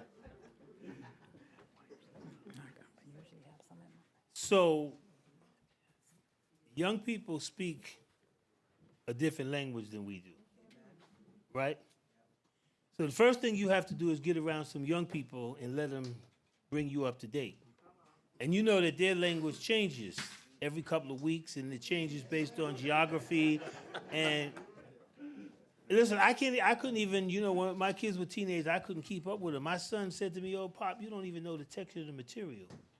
I'm like, "What are you talking about? I wear good suits, He's like, "Oh, man, see, I told you, man, you need to get it together." Young people have a different way they look at the world, and they grew up in a different world. And we're stuck, and we're trying to force them to do it the way we did it, see it the way we see it. It's not happening. That's not how that works. What you have to do, first thing, I spoke to some kindergarten children a couple of weeks back, and when I came into classroom, the first thing I did was sit on the floor. You know why I sat on the floor? Because I didn't want to be looming over them, right? I didn't want to look like I was bigger than life. I wanted to come down to their level, and I wanted to look them right in the eyes. And then I just sat there and I listened and I let them talk and I said a little bit, and we started laughing, told little jokes. You got to come with your whole tool belt until you hit the right nerve. And eventually you're going to hit the right nerve. And you know, young people, you know what they want to talk about, you know. Eventually it somehow moves its way over to sex, somehow. This is just, they're fascinated with this, you know. So, but it gives you a chance to do sex education, right? If you got the right tools. So yeah, we have to think young again. Because some of us, you know, I'm closer to 70 than I am to 60, let me just say that. And some of us have to learn how to go back and remember that we was young at one time. And we said some stuff that didn't make sense and that was stupid and that was ridiculous and was silly, right? We did that, right? Now we want to be so stern and act like we so perfect, like we never made mistakes. And that's why the young people are rejecting you. You got to let them know you human. You make mistakes. Thank you. Thank you. Thank you. Yes. And then we'll only have time for one more question, and I apologize, after Ms. Smith. Go ahead, Ms. Smith. I'm glad you brought up sex ed, though, because young people want accurate information, right, on all the hard topics. And they do really smart things with accurate information, right? Like, as an adult, I'm like, why didn't anyone just tell us this? I could have made better choices. You know, so that's a huge piece of it. And also, you know, the presentation that I did today was a lot on here's what's wrong, here's what they're doing, here's how the war on drugs operates. But I could have done a whole nother presentation on here's how folks have resisted. Here's how every step of the way we resisted. We fought back, right? The whole campaign to end the Rockefeller drug laws, the whole campaign to end the SNAP felony ban in New York State. And so for young people, it's really important that when we're giving them the what's the problem, we're always giving them, and here's how people resisted, and here's how you could do the same and come up with your own ideas, because you're gonna figure stuff out that we haven't figured out, because none of us have cracked the code yet all the way. Thank you. Last question. And just as a reminder, as we're preparing for the next question, if you have not signed up for the public testimony portion, please do. Who has a question? Question. Who was it? Okay, there you go. We're ready for you. We can hear you. I think we can hear you. You just got to project. This is for you. If you just state your name for us. Hey, my name is Kamal. How you doing? Come on, thank This is for you. you, Tony, right? Yeah. Okay. You said 40,000 restrictions for people that's on parole. Oh, yeah. What is the state doing about that? How are you gonna live? I mean, I'm feeling it, so, but 40,000 is a huge number. Yeah. What is the And that's state- across the board. So New York State, that's not just New York State, that's across the country. Like, different restrictions exist in different states. I don't have the exact number on how many of those are applicable in New York, and they're always changing. There are always new ones, they're shifting, the technicalities with the restriction is shifting. And so it's hard to keep up, it's hard to know what you're gonna be subjected to. And I'm assuming you're talking about getting jobs and how. Yeah, education, housing, Education, okay. health insurance, life insurance, I mean, it just goes on and on. If you had a license to practice medicine, law, you lose that, you gotta. Barber's put that license, back. beauticians. I mean, yeah, exactly, you know, so, and the thing about it is, and I just gotta say it, cause I just believe it's true.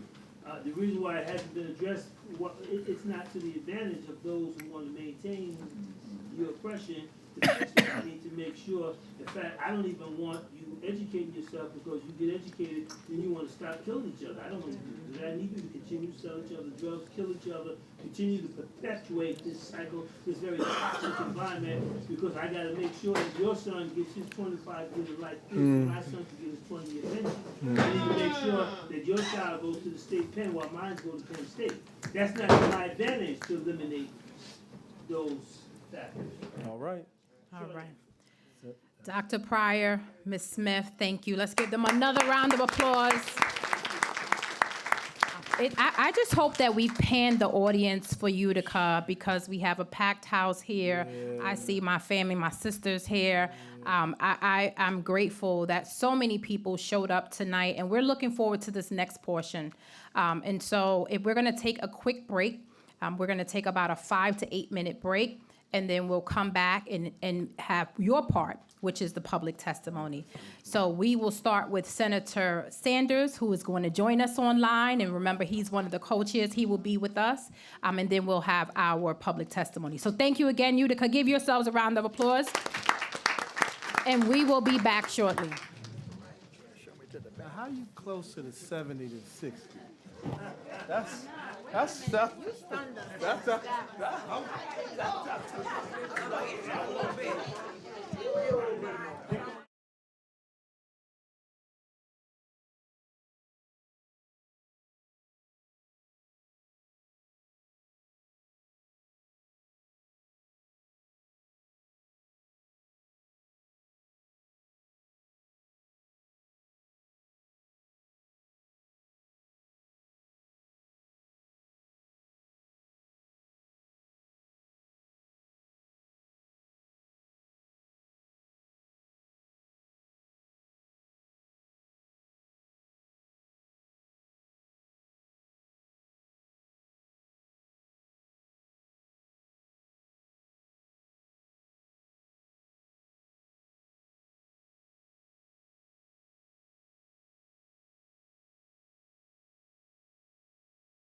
Utica, how you doing?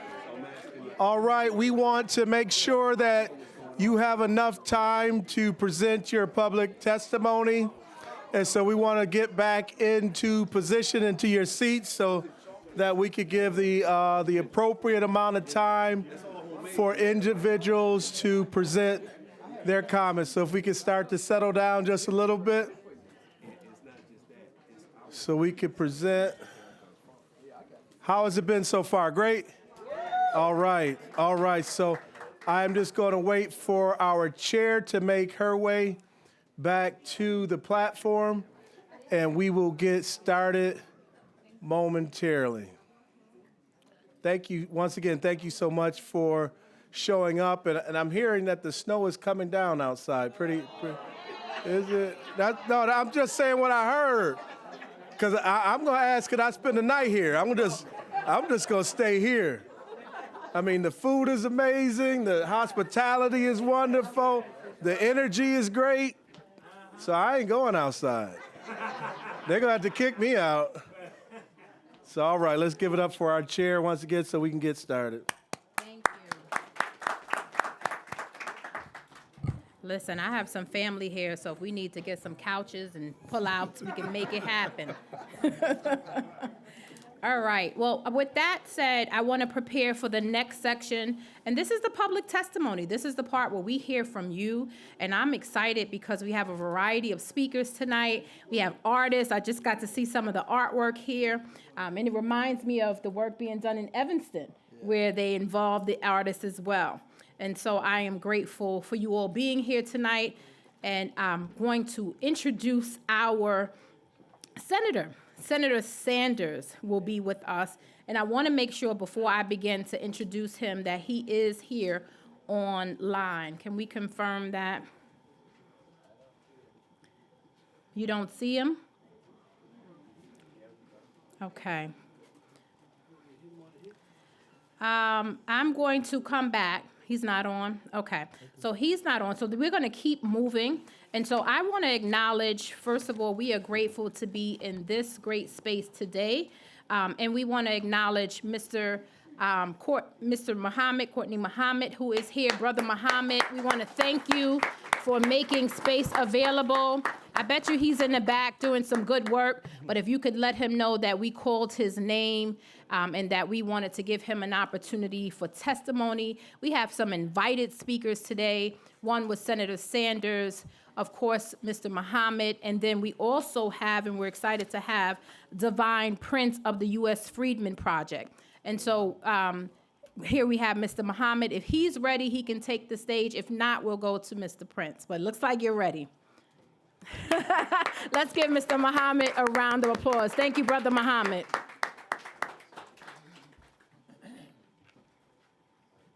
Yep, that's you. In the name of God, the beneficent, the merciful, however you may call his name, Allah, Jah, Jehovah, Yahweh, the Father, the Creator, the Sustainer, the one who gives us life, and he's the ultimate cause of death. If I was here amongst the disciples of Jesus, I would say, Assalamu alaikum to my family, Shalom alaikum, or peace be unto you. Thank you all from the depth of my heart for coming out on this cold day in Utica, New York. It's not just a street in Brooklyn. You know that, okay. Dr. Pryor, Manhattan makes it, Brooklyn takes it. I'm gonna stop right there, and I'm gonna go Be off. careful what you say about Brooklyn now. You know, that's my hometown. Don't go too far. But my wife is from Brooklyn. Okay, that's right, that's right. All right, so you know. So Utica takes it. You know, and I'll be very brief. Heal, helping to elevate all lives. Heal. My mother, a strong black woman, has touched this community, but she left this community as a child of 4 years old, growing up in the projects that are no longer here, you know. And I watched how they erased everything that we had our hands on. So very little do we see of the black excellence that was in this city. But she was one that went down to New York, Harlem, And during the Harlem Renaissance, during the time that Marcus Garvey and all of the greats were down there, she drank in life. And because she had to come back and forth between her mother and her father, she brought that life back to Utica. So I'm never one when someone comes from outside of Utica and offers us anything to reject it. I open my arms to it, and I'm thankful for anyone that comes to help us to rise and to grow into our greatness. But she also laid a lot of memos on me. And one of the things that I'm mindful of is that it's not, she was always a person that worked behind the scenes. And sometimes when we start talking and talking and talking, we don't get much done. But this is a day in which the talking is just about over. God walks in the flesh today. And I see these commissioners that are here in the commission that we have, and I don't think that this is something of a coincidence. Those that believe in God don't believe in coincidences. Just like you being here today, it's not a coincidence. This is a long journey towards greatness. And I've seen some of the videos of the past commission sessions, and I see our people pouring out pain, pouring out frustration over a reality that we have been placed in that has taken away from us our humanity. And now we need healing. And the reality for me is that we have to allow our people to vent, to get out what they have, and to do whatever this dysfunction that was placed on us, allow it to come out so that now we can start to fill it in with something that we know always works for us, which is love. So I thank you, Timothy Hogues, for being here from Buffalo. My sister, Dr. Chanel from Brooklyn. Yes. I love Brooklyn. Yes. And Dr. Ron Daniels, I'm one that had a black bookstore in Utica, New York. And I followed all of the greats through my time in over the last 25, 30 years. And to have you here sitting with me in this place, it's really rewarding. The last time we were together was down in New York. Please give Dr. Daniels. I would tell people that he's someone that if you were Mandela or Louis Farrakhan or Dr. King, they would have his number. Mm-hmm. And some people don't understand what we have amongst our ranks in our community. And it spreads beyond that. But everyone needs to be heard. I thank you all for coming out. I thank you for being a part of this. Me and Dr. Chanel said that if you really feel passionate about this reparations, which is really repair, we want to start a study group to help the commission so that we can talk like Dr. Pryor does, man. We can run down what we see that we need, and it's more than just saying a dollar bill and a paycheck, which is okay, we can get that. But if God has said that he's given the whole kingdom to us, we just have to be qualified. We have to have the requisite knowledge. We have to have the young people that understand the suffering, the pain, and what we've gone through. And then there's some things that we know about who did this to us that is slowly but surely coming out. But we see the world changing in this hour that we will be free. No question. And I'm not talking about physically. I'm talking about mentally and spiritually. Thank you so much, Commission. Thank you, family, for coming out. Thank you, speakers, my sister and my brother. And let's move on. Yeah. The next one. Thank you. Thank you, Brother Muhammad. We are grateful to be here at the Carol L. Crooms Becker Center. And we just want to honor your queen because she first of all made us feel at home and the food was good. I just want to say somebody's eating good at home. So we want to thank you for your hospitality. Certainly for me, it is a homecoming here in Utica, New York. With that said, we want to make room for our next invited speaker, Divine Prince. He is the president of the U.S. Freedmen Project, and he is here to grace us with his presence and recommendations today. Mr. Prince, you have the floor.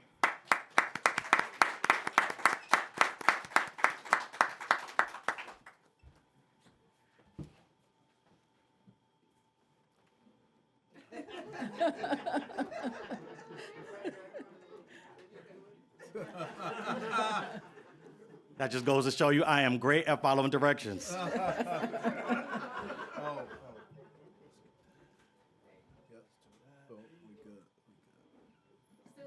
More direction. That's what it's about.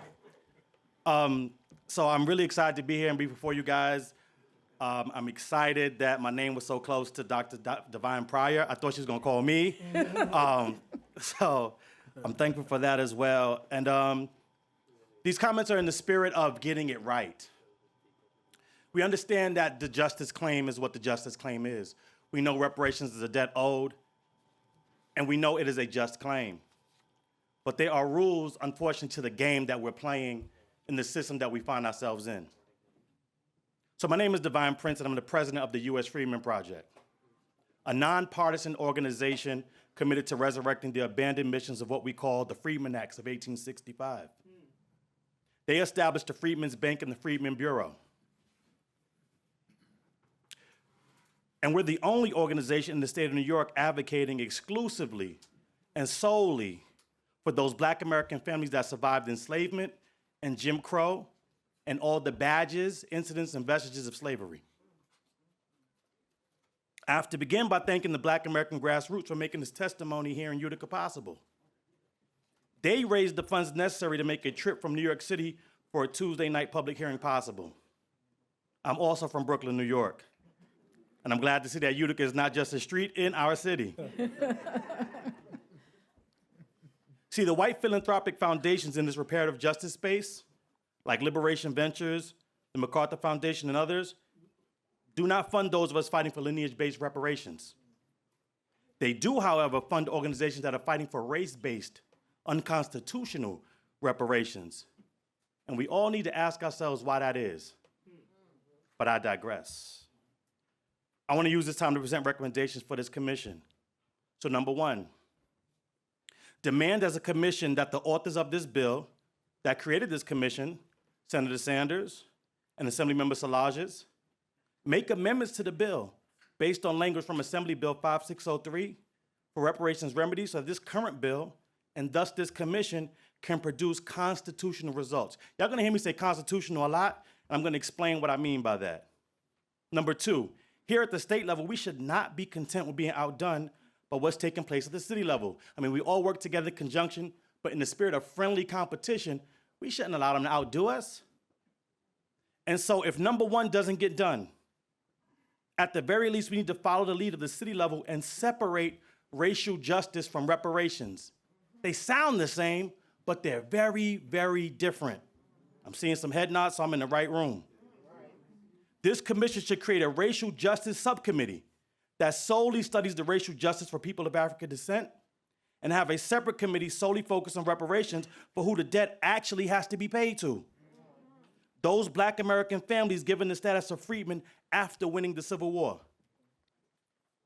Number three, African Americans is defined as everybody and anybody with origins in any of the Black racial groups of Africa. That means continental Africans are African American, Afro-Caribbeans are African American, Afro-Latinos are African American, Afro-Asians are African American, and then Black Americans, or who I've said and labeled as American freedmen, are also African American. The second part of that trick bag is that we're the only category that's labeled a racial group. I'm gonna get to that in a second. So this leaves Black Americans without an ethnic group recognized by the federal and state governments with which to write legislation or receive specific set-asides, resources, or contracts. We recommend that this commission demand that Governor Hochul support and push the disaggregation of data in New York State. Number four, the last time Black Americans had legislation and institutions exclusively for our people was those Freedmen Acts of 1865. We are looking for this commission to support a state-level Freedmen's Bureau and/or agency. Black Americans are the oldest, if not the oldest, ethnic group in the country. We built the foundation of the state of New York and do not have a single institution in New York solely for our people like the Office of Immigrant Affairs or the Holocaust Claims Processing Office. Black Americans have more than earned an office that serves our people as well. Number five, what we know is that due to the badges, incidents, and vestiges of slavery, Black Americans have always been the #1 victim of hate crimes in the USA. Because of the definition of the African American racial category, an anti-Black or anti-African American crime bill would be unconstitutional. That's why we're calling on this commission to support an anti-Freedmen hate crime bill. In line number 6 with the anti-Freedmen hate crime bill and the theme of both presentations you heard tonight, what we find is that the system of white supremacy has used immigration as a weapon against Black Americans since emancipation. So we find a number of immigrant groups that have committed those hate crimes against us freedmen, like the Irish during the draft riots, or the crimes due to the Italian mafia, or the Jamaican shower posse that brought drugs and murder into Black American communities during that war on drugs. We recommend this commission bring in Andre Barnes of Numbers USA to present on the effects of immigration on Black Americans. And in closing, I want to make the final and more informal recommendation to the commission. I actually implore that this commission make the decision on getting on the right side of history. Politics based on race or blanket Blackness are not only a thing in the past, but race is a tool of white supremacy. Audre Lorde told us that the master's tools will never be able to dismantle the master's house. The Equal Protection Clause of the 14th Amendment prohibits any policy based on race.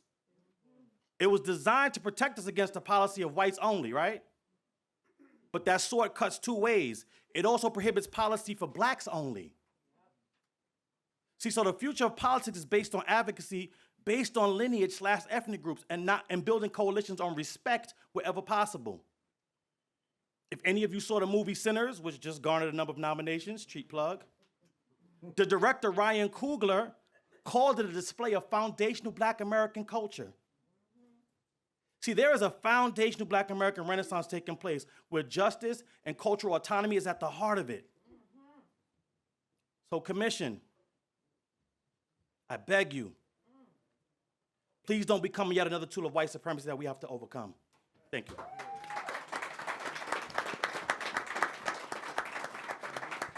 Thank you, Mr. Prince. With that, we will open the floor to, those were invited speakers, and so now we will open the floor to those that have signed up for public comment. If you have not signed up for public comment, you still have an opportunity to sign up. So I want to apologize in advance if I mispronounce your name. You're writing with your handwriting, and some of them are difficult to read, so I apologize. But when you go to the microphone, if you can correctly say your name and where you're from, we'd appreciate it. So I'm just going to call the first name. Okay. Liz Marie, you are first. So Liz Marie, welcome. Thank you. Good evening, members of the New York State Reparations Commission. My name is Liz Marie Montemayor Robles, and I represent the New York Civil Liberty Union's Racial Justice Center. I am a community organizer based in Syracuse, and my work has included leading community forums, grassroots capacity building, and serving as a research assistant for community engagement. Through my work, I've learned that there is a historical through line from slavery to lead exposure. And tonight, I'm here to highlight the impact of lead on Black families across New York State, where toxic exposure has created a host of health and educational impacts. Lead is a powerful neurotoxin that can cause permanent damage to the brain, heart, bones, and kidneys. It is also known to cause reproductive problems, nerve disorders, seizures, and in extreme cases, death. Children are especially vulnerable as their brains and bodies are still developing. We have seen exposure in children cause lifelong learning disabilities. Exposure happens in familiar places through soil, dust, contaminated water, and lead paint. But the burden of exposure is not evenly shared. In 2023, Black, Asian, and Latino children in New York City made up 85% of children under age 6 with newly identified elevated lead levels. And exposure also happens outside the home. A 2022 study found that even after improving lead fixtures in schools, Black children were still more likely to attend schools with lead-contaminated fixtures. Levels of Black children living in racially segregated neighborhoods remain higher than in children living outside those communities. In Syracuse, lead poisoning is a crisis for Black families due to its aging and poorly maintained housing.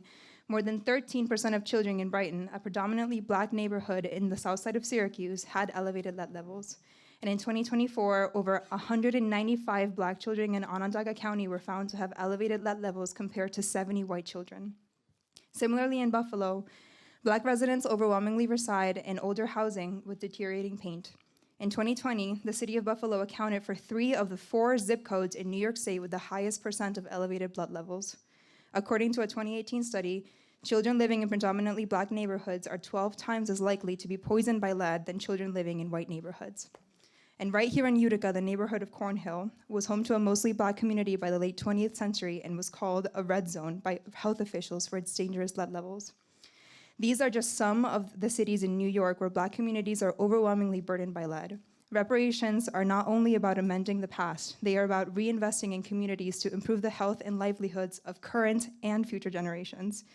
The state must acknowledge its actions, which contributed to the disproportionate exposure of lead in Black communities, as Black children deserve homes that nurture them, not poison them, and the history of New York State demands nothing less. Thank you.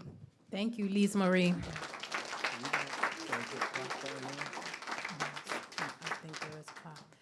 I just want to remind folks that we have a 3-minute testimony. There will be a clock that will go off. I think it's running, but just thank you. Remember, if you hear the clock stop, if you could kindly stop, and then you can call in your testimony. You can go right to the back, call in 518-473-3997. We can put that number up. Oh, there it is.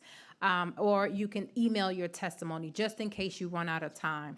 We are honored to have Lisa Marie Nero, who is here, an elected official, and traveled all the way from White Plains, New York.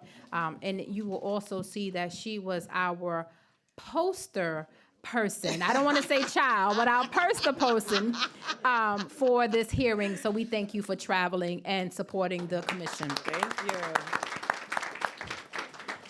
3 minutes, go. Hi, my name is Lisa Maria Nero. I'm a doctoral candidate in education in Long Island University. My dissertation is on HR 40, Heal or Repeal. My study focuses on why 25% of the Black population does not want reparations. We know why whites do not want it, but we want to know why Blacks, there's so much pushback. I'm here to provide a researcher's view on the war on drugs and examine the vast differences in the response on the war on drugs versus the opioid crisis. And of course, this was so in detail by Dr. Tony Smith and Dr. Pryor. Let us examine the funding resources between both the opioid crisis versus the broader war on drugs. We are looking to collect data and by race, by geography, substance type, and then that will reveal the blatant disparities. We need to compare the health outcomes, treatment, access, also versus criminal justice outcomes. Use these findings in these studies to guide integrated policies that combine public health responses and fair and proportional enforcement. On a second note, after 36 years, we are still trying to create a viable solution. Beyonce gave us the answer in her song, My Power. This is that kinfolk, this is that skin folk, this that war, this that bloodline, on the front line, ready for war. Plantation owners encouraged enslaved women to bear children to maintain their labor force, and this relationship was marked by significant power and imbalances in exploitation. Thank you. The relationship varied as slave girls could be the object of older children of the owners, of the brothers and the cousins, the non-family whites, in contact with the slaves as such as an overseer. Thus, slaves could be the children, grandchildren, or the uncles of slaves, as well as unrelated whites.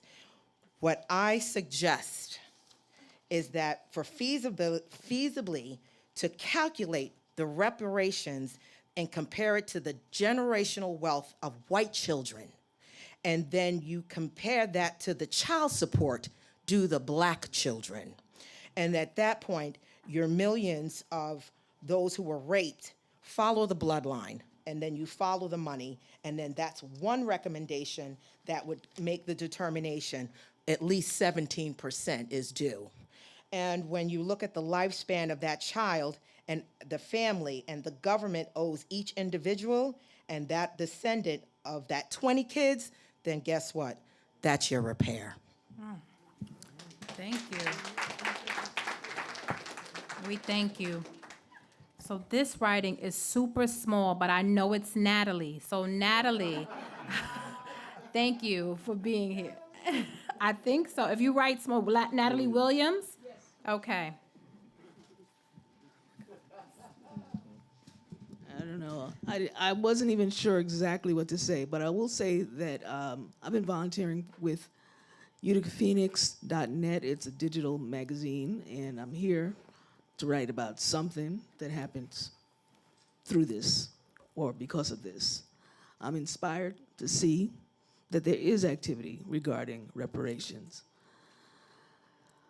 I've spent a lot of time in Brooklyn too. All right. All right, I've been to a lot of these sessions with a lot of black people asking about something, talking about something, trying to value the epic experience that we have gone through in this country and other countries due to slavery, discrimination, and everything in between. And yeah, looking at this neighborhood, in any black neighborhood you go to, because if we travel, we'll travel in very specific circles. It's been designed for us to be penned into these neighborhoods. This neighborhood in particular, you just go down the block, there's a place called Hope House that is a place where people eat, but it is become overrun with this obvious drug problem that has taken over this city. And then the next thing you see is all of these sirens and police and a giant hospital. And it just seems like we keep on getting trapped in the same milieu, the same cycle, the same thing over and over and over again. But yeah, it's upgraded, but it's not.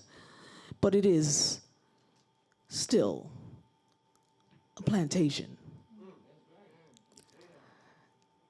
And I don't know how we get off this plantation and actually be free. Walking in here, I was talking to a white man, and I actually, I said, well, we started to, where are you going? I'm going to, this event, it's going to be on reparations. And, we started this whole conversation, and it was all about, well, there's lots of people. The Japanese got reparations, and what about women? Why women should get reparations? I was like, well, I invite you to organize on that, okay? So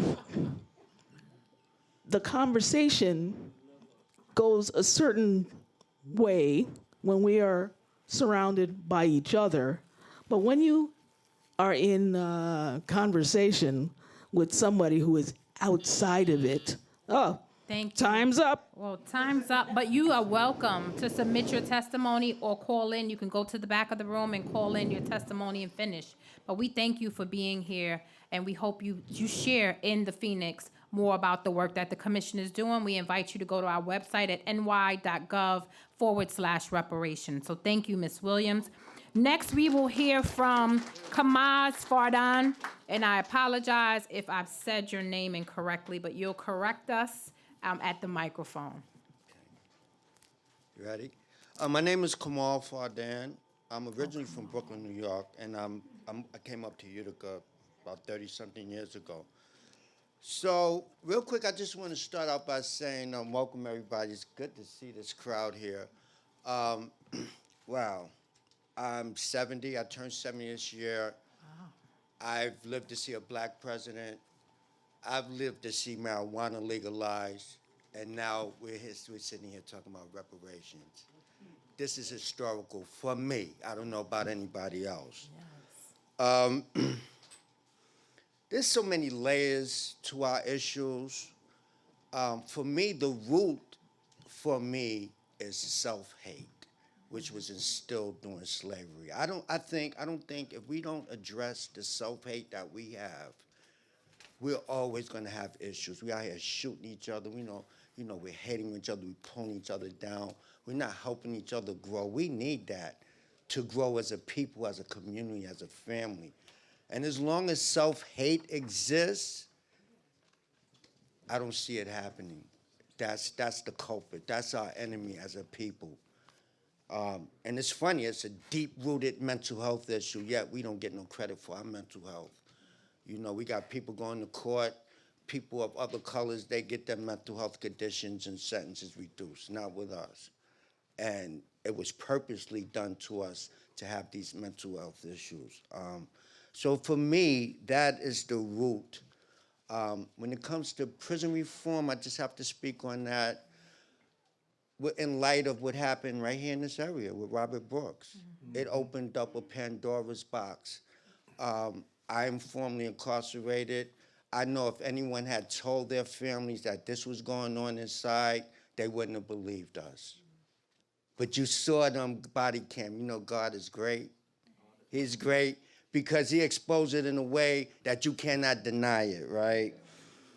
There's something called, there was a law called Santiago versus Miles inside of the prison system where things had to be, so if there was 40% blacks in the prison system, then they had to be 40% in the honor block and the good jobs. We need that out in the street now. We need to hold people accountable in these communities. We have some agencies here that have no black people working for them. How is that possible?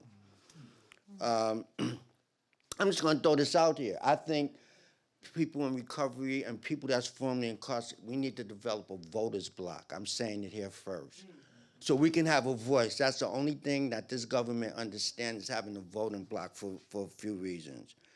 And what's taking them so long to give us our vote? The Indians got it, the Israelis got it. What people from what's taking us so long? Thank you for the time. Thank you, Kamal. So next, I see Larry still here. And so Larry, for now, is Larry still here? I'm still here. Yeah, I was looking at you. Still want to speak? Floor is yours. All right. Hello, I'm Larry Fennell. I'm also from Brooklyn. All right. Brooklyn's in the house. Thank you, Brooklyn, for representing. Always, always. All right, hey, hopefully your time didn't start yet. Yo, it started, but I only got a couple of minutes. Reset, rewind. Brooklyn in the house. Let me see how many other Brooklyn folk is in this house. Wow, okay, my goodness. Oh, man.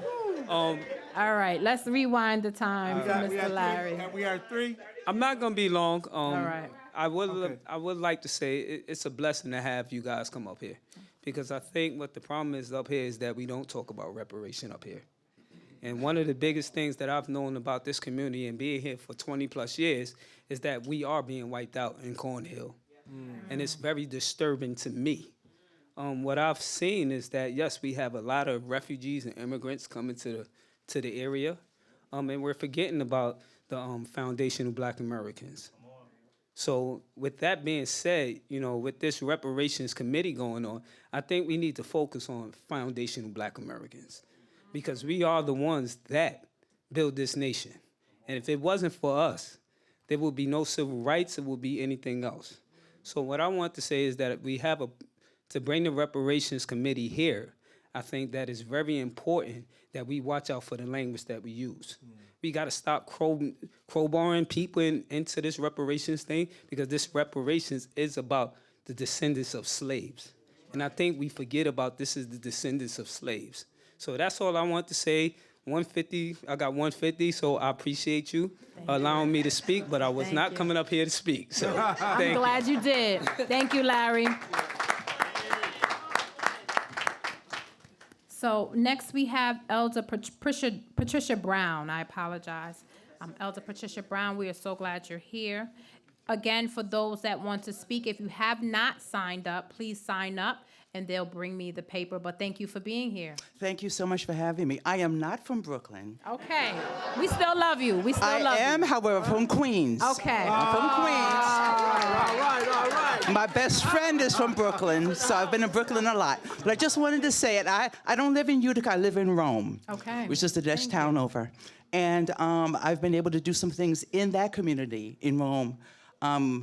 We're the minority there in Rome. So I've been able to, by the police commissioner, I was able to go in and speak to the police officers about racism and various things there, answer questions that they had there.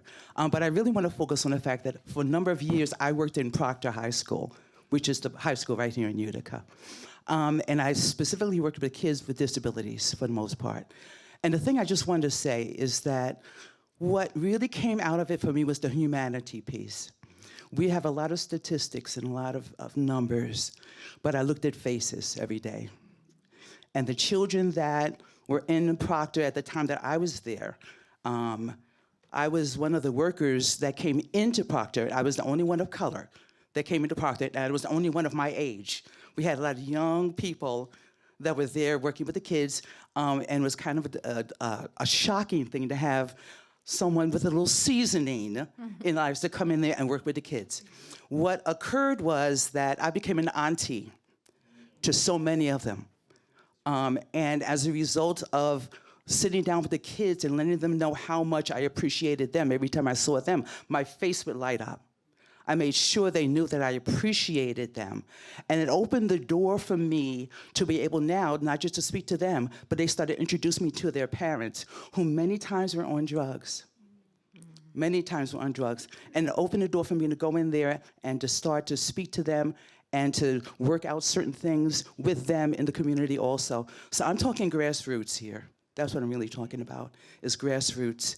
And to put together some things where we go into certain places and just be us. Just go in there and share who we are, so they can see our faces, and to build on relationships with them, not just do one-shot deals, but relationships with the kids. I've worked from preschool all the way through in suggesting things to teachers of how to deal with our kids. So that is really all I have to say, that we just need to really sit down and think about it. The doors will open. I believe that. I'm a preacher in Rome, and I know God's got this thing right here. All right. I know God's got this thing, and we are just going to continue to walk through the door that he opens for us, and no man can shut a door that God opens. All right. God bless you. Thank you. Thank you, Elder Brown.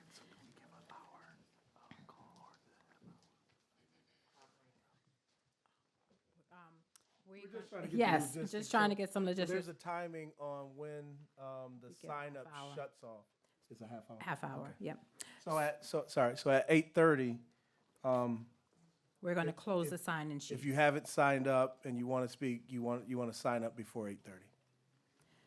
So Chantel Williams is next, and we have plenty of time. So if you are encouraged by what you heard and you still want to get up and speak, you have time. So please go up to the back and sign in so that we can hear your testimony. But we are glad you're here, Chantel. Thank you. Good evening, members of the New York State Reparations Commission. My name is Chantel Williams, and I represent the New York Civil Liberties Union's Racial Justice Center in partnership with New Yorkers for Reparations. Black life in Utica has been shaped by one consistent truth. The state stripped Black people of their humanity and then used that same dehumanization as a reason to criminalize them. That pattern began in slavery, and its logic remains alive in our institutions today.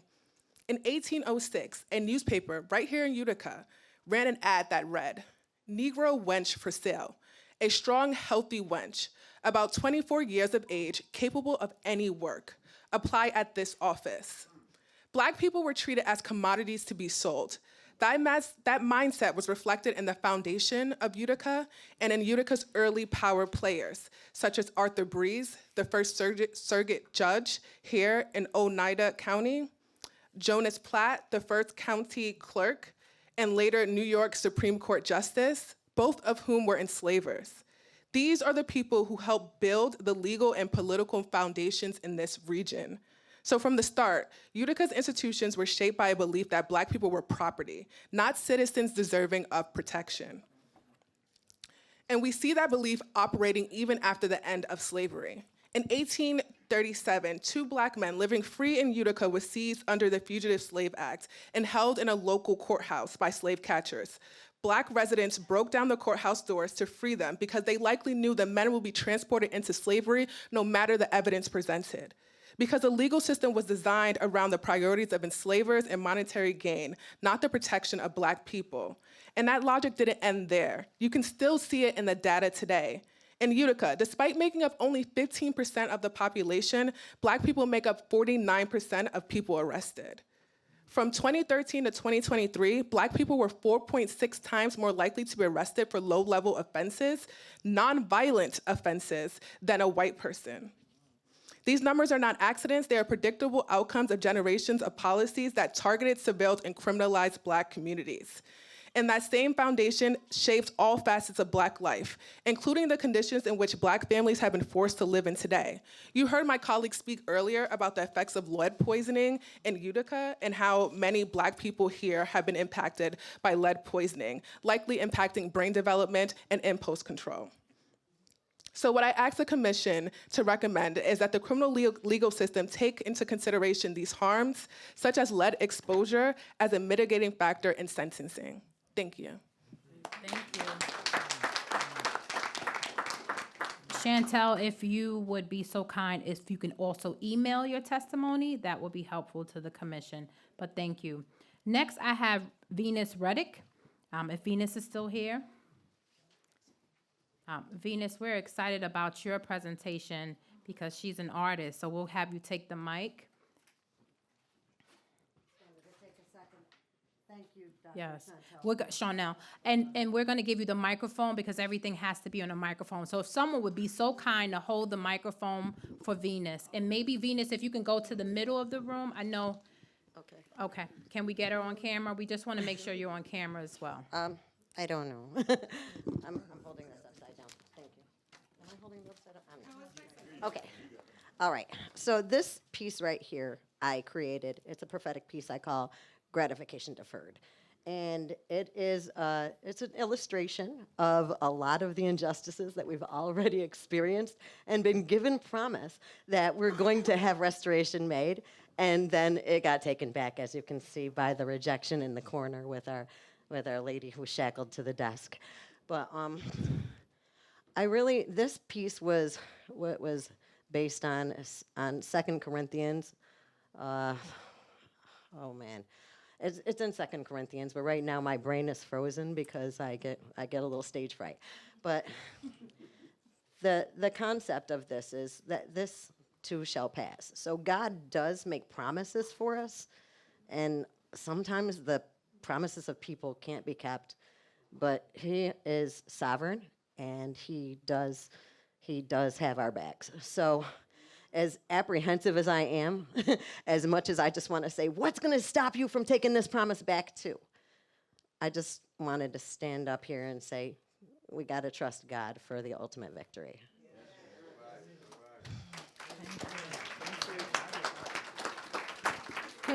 Venus, can you turn it around for the commissioner, please? Yes. Well, that's wonderful. Can I ask you to just hold it, like, for that camera right there? Oh, yeah? Like, maybe, can you bring it up? Yeah, could you back up to, like, about here? And I just want to make sure we get a good shot of it right there. And I believe that's 2 Corinthians 4:17. That is it. Thank you. Thank you. All right. Thank you for sharing your artwork with us. Next, we have Jerome McKenzie.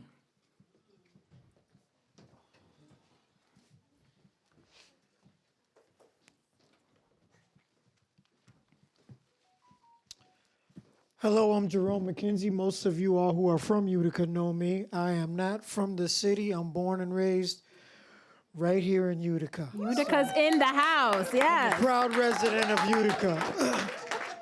I've been around the planet a couple times, but decided to come right back here and raise my children. I want to thank you all for coming here and sharing your information. I didn't know how to feel about people coming here and talking about reparations. That bean soup was good, y'all, and hot, and very hot. But I didn't know how to take it because it had been mentioned so many times that I wondered how can people get serious about it when they come talk about it here in Utica, New York. But just real quick, so you know a little bit about me, is I'm a 6-year councilman. I did 6 city budgets here in Utica. I've been a New York State delegate 2 times to nominate Barack Obama for president on both of his elections. So I've been in the political field a good bit, so I understand the politics of what it does. You know, when I talk about reparations, you know, everybody says the children of slaves and things of that nature. You know, I did the research on my family right before my father passed away.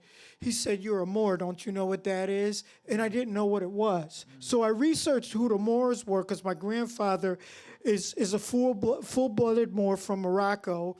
And my grandfather on my mother's side, his last name is Carter. So as I researched where my people were from so I could find out who I was, you know, because we're talking about reparations. Well, who are you going to repair? And so what I found out was that my grandfather is O.D. Carter, and my grandfather's sister is Willie Mae Carter, who married a Lewis. So my grandfather's nephew was John Lewis. Congressman John Lewis is my first cousin. And so not only that, but what I found out about Carter is not the original name in this country. Carter is properly pronounced Choctaw. Choctaw. Choctaw comes from Chiroctaw, and Chiroctaw is Cherokee. So everybody who deserves reparations are not descendants of Africa. I am not a descendant from Africa. I can't find any family member who came here on a ship from Africa. But yet and still...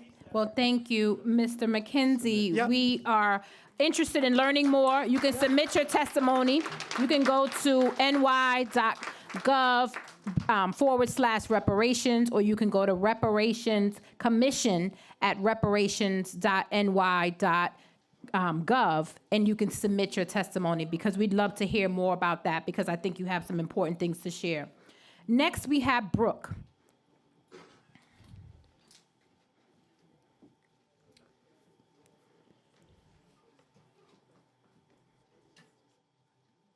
Hello, everyone. You know, I just get right to it. I must correct Dr. Pryor. Nations such as Nigeria, Ghana, Benin, and Burkina Faso were not innocent bystanders in the transatlantic slave triangle. They were willing participants. When European slave purchasers informed African suppliers that enslaved captives had overthrown ships, those suppliers responded by starving, drugging, and spiritually subduing the captives to make Europeans' journeys easier and rebellions less likely. On current tours of dungeons today, Africans themselves admit that they held our forefathers there and performed rituals meant to erase the captive's memory from this life and the next. What was left unsaid is that Black mothers have suffered not only from drugs that they may have taken, but also from drugs administered by the hospitals during childbirth.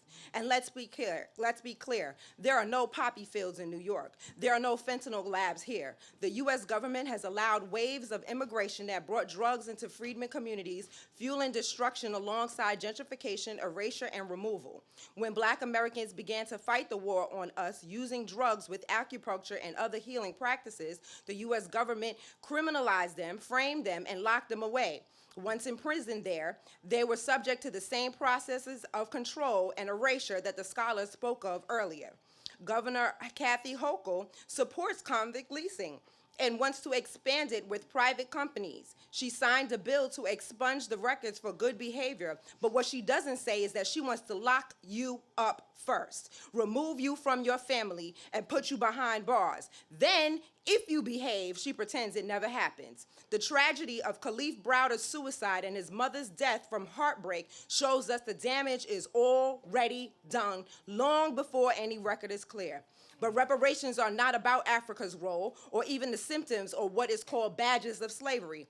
Reparations are about what this government on this land do to a specific group of people, legally referred to as the freedmen or foundational Black American, as the title that we named ourselves. And so to piggyback on Dr. Ron Daniels' earlier statement regarding his desire to be here tonight, neither friend nor foe, nor rain, nor snow, nor obstacle, may be it foreign or domestic, will stop the freedmen from fighting for our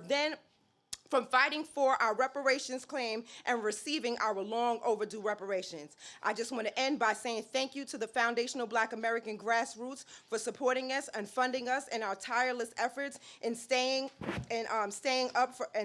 up for our birthright from this government called reparations. Thank you.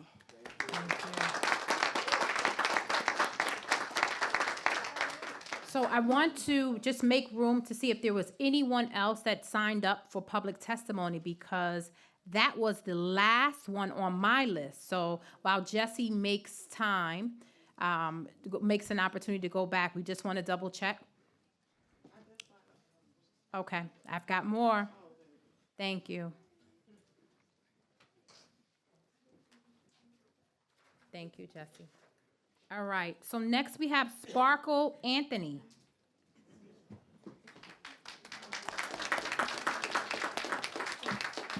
Wow, humbled.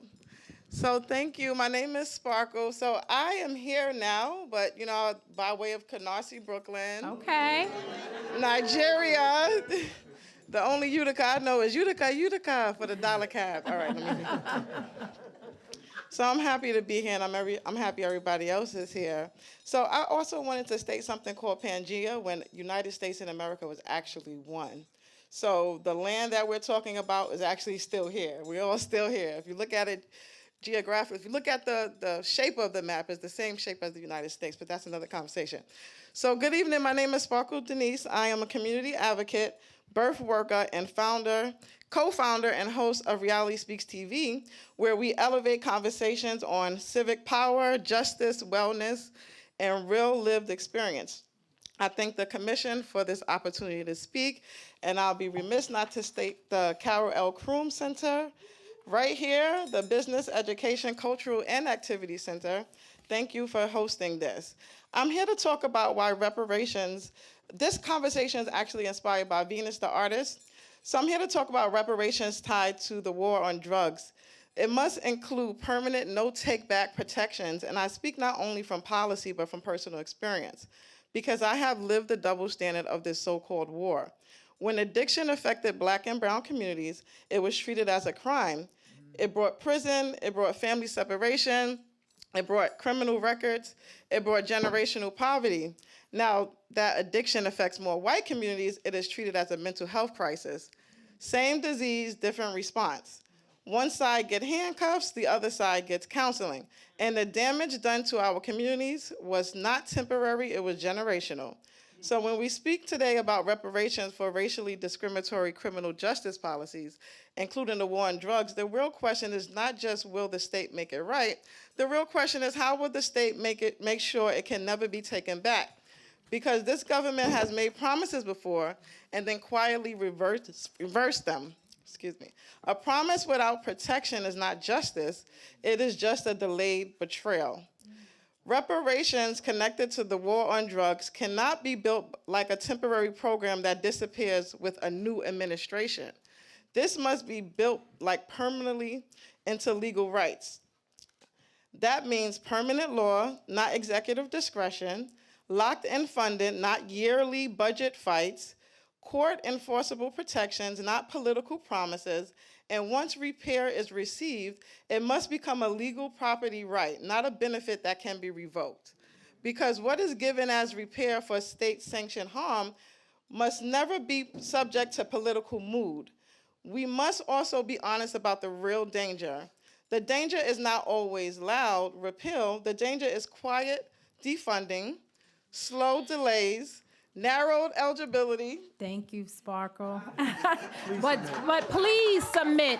Sparkle, while you have that pulled up in your notes, go ahead and send it to the email there. If you can do that now, we appreciate you being here. And let's honor Utica woman. We've made a lot of jokes about being from Brooklyn, but let's honor Utica.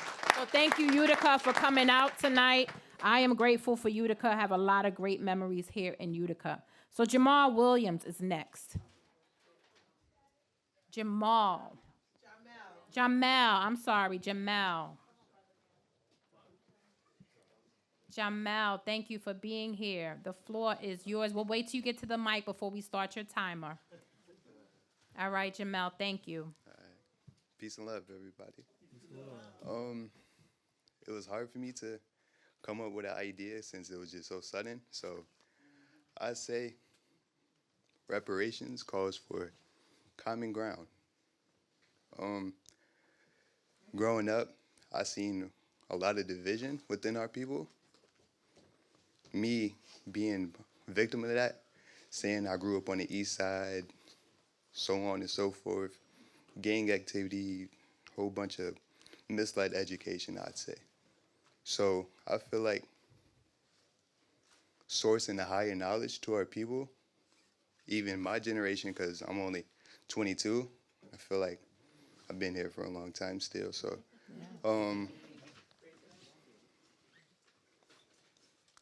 like I said, just finding common knowledge to our future generations, our past generations, the current generations that's here now, that are still looking for education or needs education. It's a song that I like. It's a Kendrick Lamar song. It's called Sing of Me, I'm Dying of Thirst.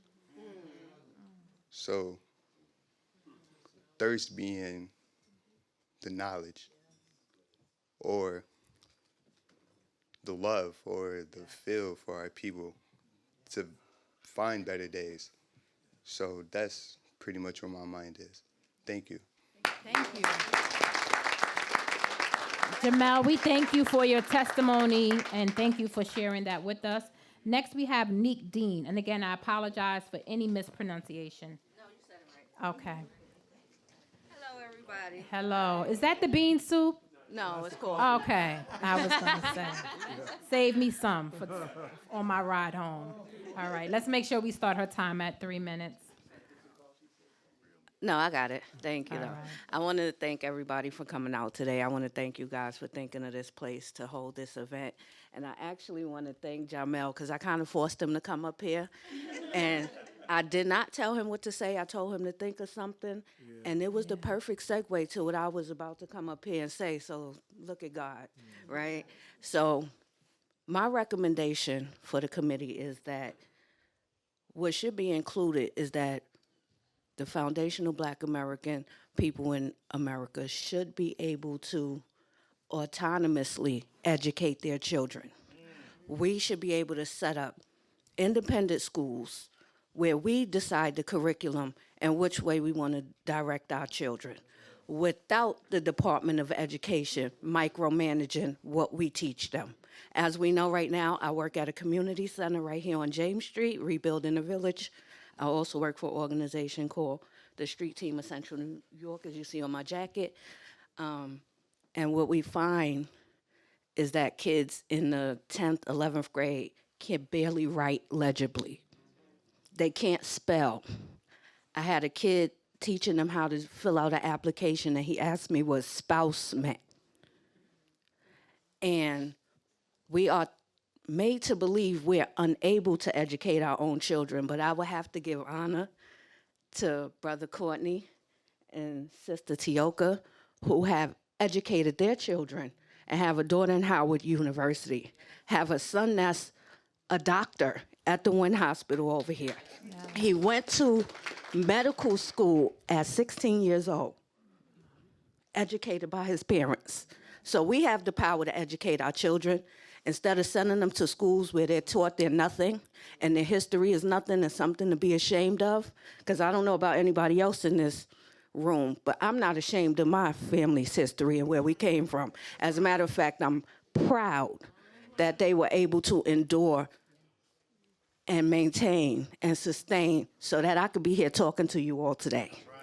So I would like to thank y'all all again, and again give honor to Sister Tioka and Brother Muhammad. Oh, I also want to mention that I also homeschool my children. I pulled them out of school. My oldest two, my youngest children have never been to school. But my oldest two, my son is a nurse. My daughter's in nursing school. She graduates this May. So we can do it. We can raise our own children. And we can teach our own children and put them on the path that we want them to be on. And just so y'all know, I was born in Brooklyn, raised in the Bronx.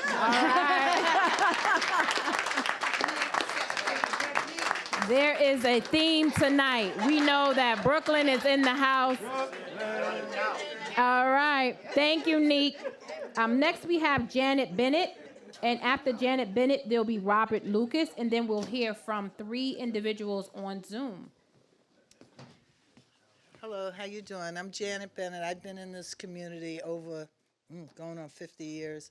I grew up Spanish Harlem, and I came here to go to school. But my job is, I'm a retired teacher, but I'm always a teacher. So I was just saying something you could do today for the youth is they need employment. They need other ways to make money besides fast food or the streets. And a lot of programs have dried up over the years.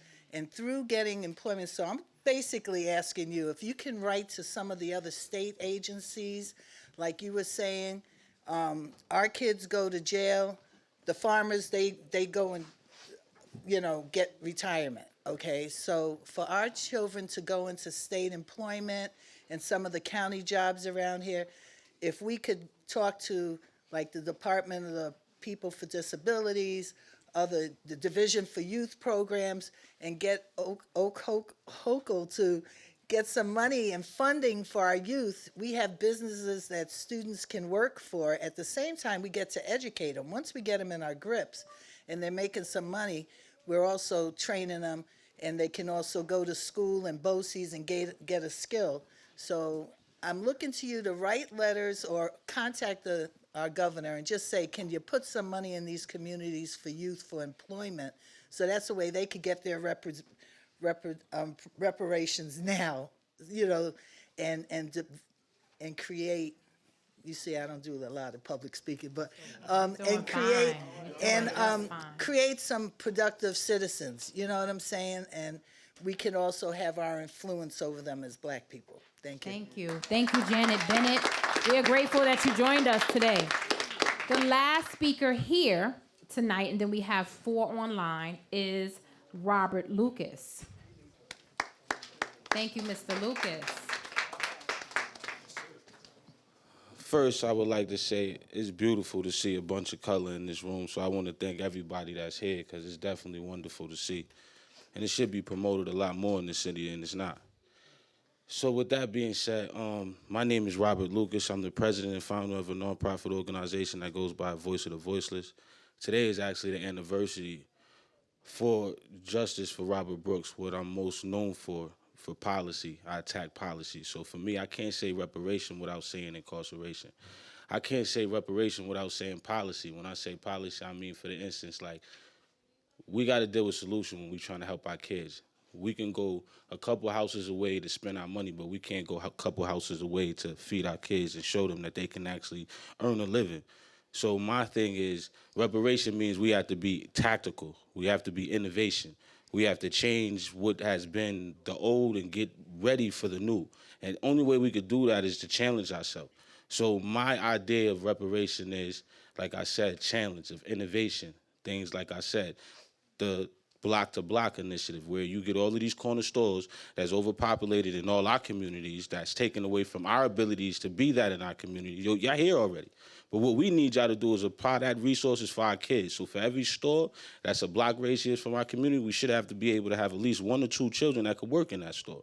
You see how much jobs we could provide just that quick? Something that simple can provide so many different revenues and show our kids that they don't have to go beyond to actually be successful or have some type of gain of employment, even at the lower levels of education.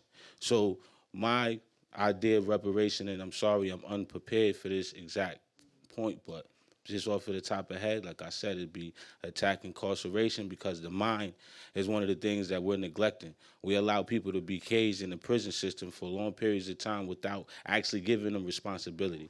Then we push them in society and expect them to have responsibility. It's the same thing that our parents do. Get out the house. No credit, no funding, no idea of how you're going to actually provide, then you come into a generational understanding of county precipitance.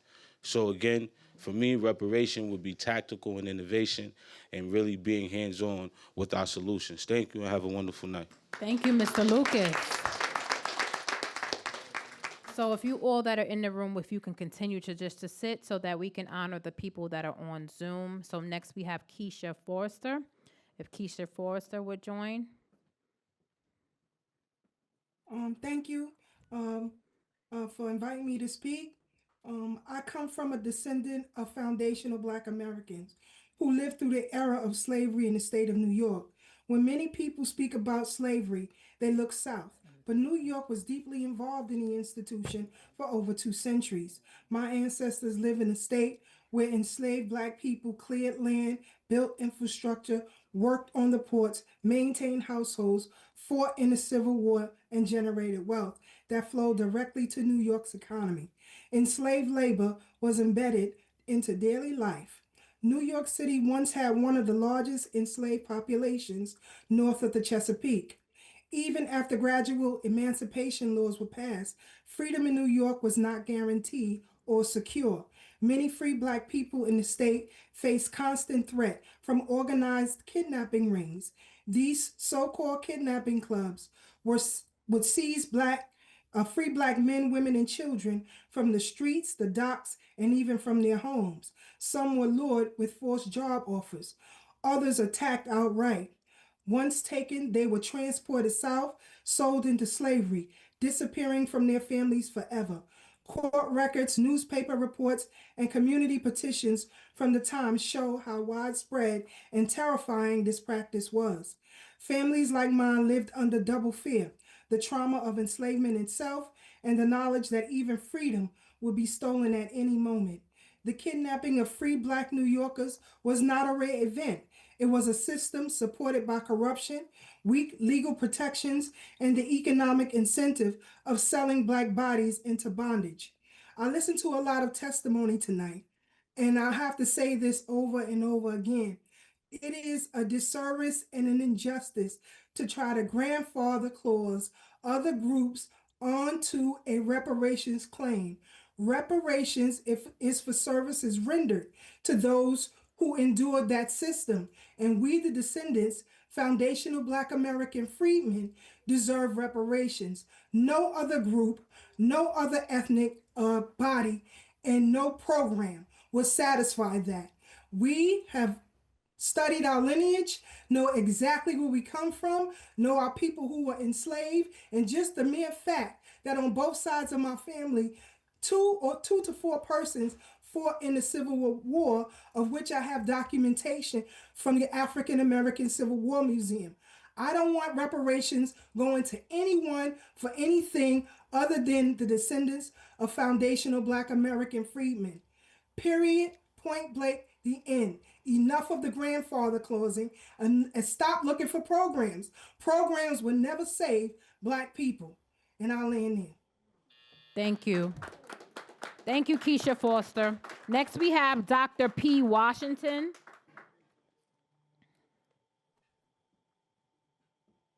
Good evening, everyone. Commissioner, the community of Utica, thank you so much for giving me the opportunity to be able to speak this evening. I am Dr. Patricia Washington, and I am a Utica native.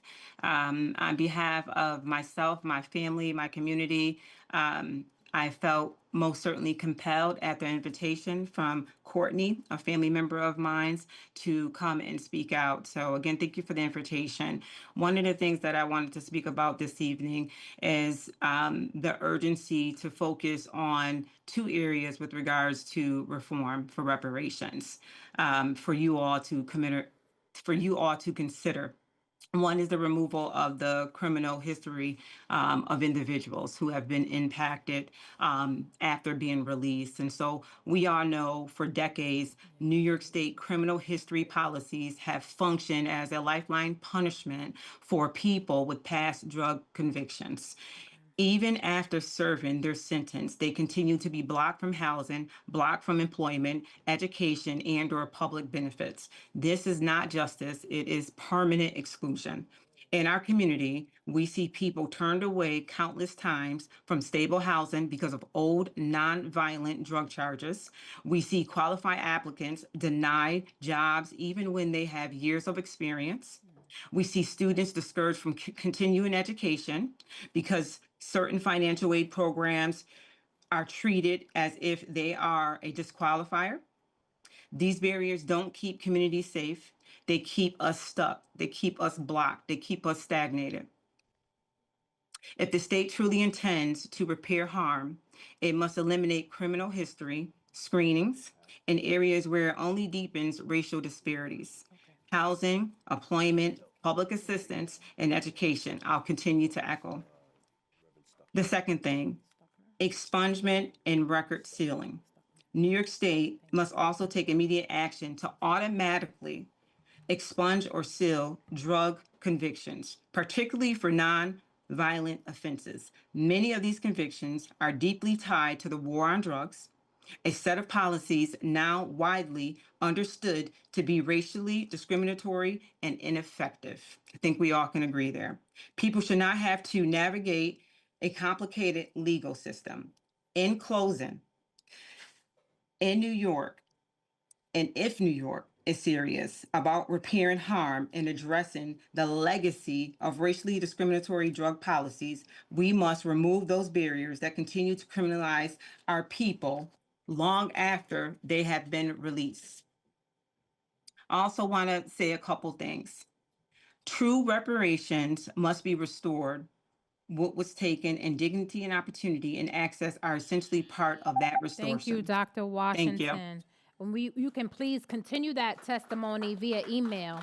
If you can go to our website at ny.gov/reparations. I just want to say that there is one more you. person that signed up before the deadline. And if there's anyone else that's in the room that wants to speak, we want to make room for you. We have Reverend Stuckman, who will be next, and then we'll have Ian Graves and Ernest Russell. And I'm sorry that we missed you, It's Reverend. okay. I wasn't going to say anything, honestly, but We want to honor your testimony, no problem. please. First thing, I want to say thank you all for coming, for being here. This is beautiful here. One of the things we should put on the commission is there should be money placed aside. I know everybody talked about the kids, but a lot of the programs and the buildings that they could actually go into in the after school and things like that was taken away from our communities. And if we can put that into the plan where we don't have to ask for people to actually put those things back in, that we actually can have a place for the kids can actually go to after school, where we can actually mentor and do a lot of our programs out of, instead of having to try to find places to actually have programs from. We can actually have a building set up already for our children so that we can work with our children through that. If that's okay. But one of the other things was policies. We talked about policies, and as we know, systematically throughout the past 4 to 8, 12 years, they've been, everything that was put in place to protect Black people in the law has been systematically removed from the laws so that we can be put back in jeopardy of what they was able to do before the laws came into place. And if we can start looking at putting that back in place, because as much as we appreciate them listening to the reparations, trust has to take time to be built. And if we can get the laws put in place to protect us, that would be good as well. And one last thing, and then I'm going to close. And this is something totally different. It's more about us as people, and that is, I love the fact that we're all here, but the one thing is we got a lot of programs, we got a lot of people doing a lot of great things, but we're not unified. We're not together. Everybody's got their pocket here, they got a pocket there, they got a pocket there. But the thing is, when we were able to actually get some traction and get some stuff really done, was when we as a people were unified as one. We had one voice, one sound, one march. And until we get back to that, we're going to constantly be running around trying to figure out what we can get instead of getting what we really need. God bless you. Thank you, Reverend Stuckman. Anyone else in the room that had signed up? I just want to make sure we didn't miss anyone. And we'll go back to our final two on Zoom. We have Ian Graves. I think it's Graves or Grakes.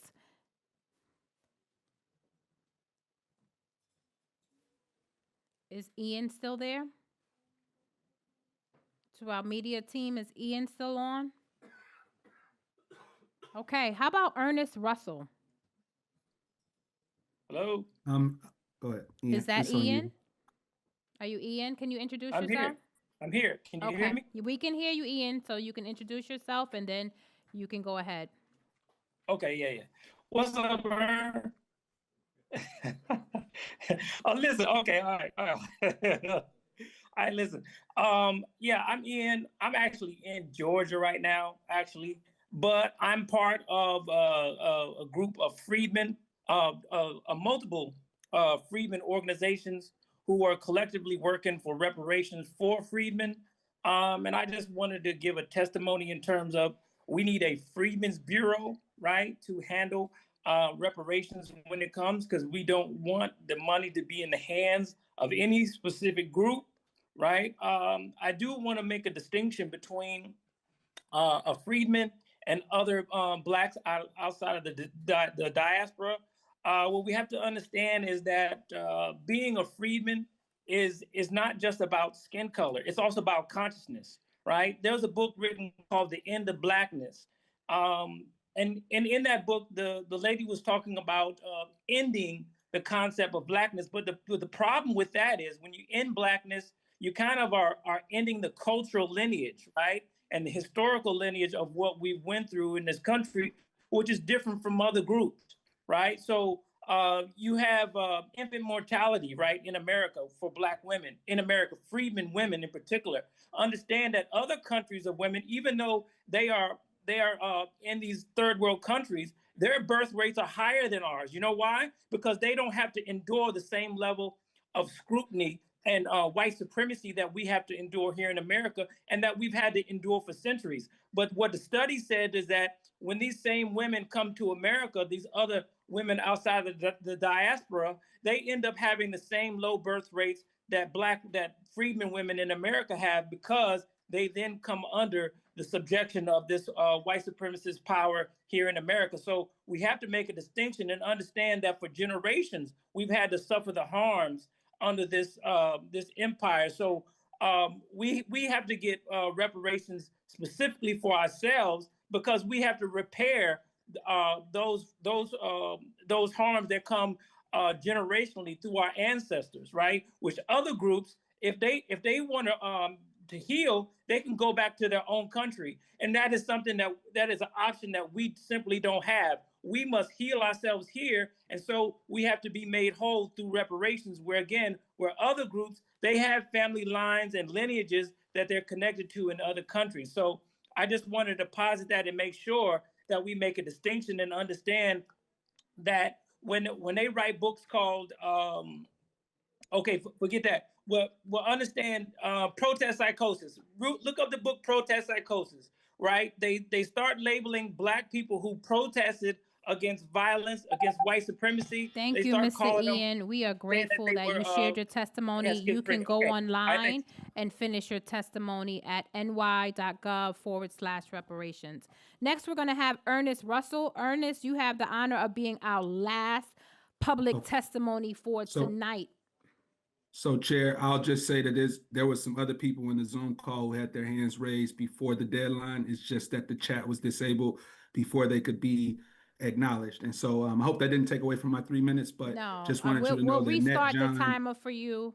okay, And so Net that John, we can. King Tremaine, Michael Jordan, and a few others on this chat, and they would Okay. like to speak, but again, they missed the opportunity. I'll say, as far as my comments, right, and I'll keep it germane to criminal justice. This is a real complex topic for me because I am somebody as a descendant who has been directly impacted by discriminatory policies in the criminal justice system by way of things that have actually impacted my family. But while I'm writing to you guys, or while I'm speaking to you guys, I want to speak on behalf of families who have endured generational harms born in slavery, sharpened by the Black codes, and carried forward through modern policing and mass incarceration. We firmly believe that these harms did not fall upon all people equally, which the data will show. We believe that it fell upon descendants intentionally, systematically, and without interruption, which I think the speakers there could speak to. Now, as far as how you guys address this issue, I wonder, how do we meaningfully tackle criminal justice in America without creating a universal policy that is far beyond the bounds of reparations? Let's be clear. Eliminating cash bail is not reparations. Decriminalizing petty offenses is not reparations. And expanding universal sentencing release is not reparations. These are all good policy proposals and maybe even necessary policy proposals that should be explored. However, they do nothing to provide remedy for those families who were shackled to poverty by state-designed incarceration that has continued since the exception clause in the 13th Amendment, specifically those American freedmen families. And so, as you guys navigate through this, we are sending you 3 questions by way of our call to action that we want you to consider for this specific area of focus. And those questions are about ways that you can meaningfully provide repair to descendant communities without creating some sort of universal or racial-based policy that is beyond the bounds of providing direct relief or restitution for injustice in this country as it relates to our the laws of our very own justice system. And so the last thing I'll say is a remedy must be targeted. It cannot be tangled. It must be specific, not universal.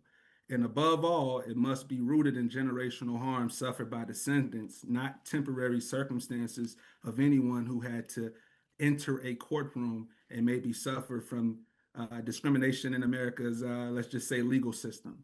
I think reform for criminal justice is for the future, but repair is for the past. And when we think about that past, it lives on every single day in the lives of those descendants who have had to bear the burden of generational costs and discrimination. And so with that, I land. Thank you. We appreciate your testimony, and we appreciate you advocating for the others that were on. So I'm just waiting for those names, for those other, I think there are 3 others that we can take in the time that we have.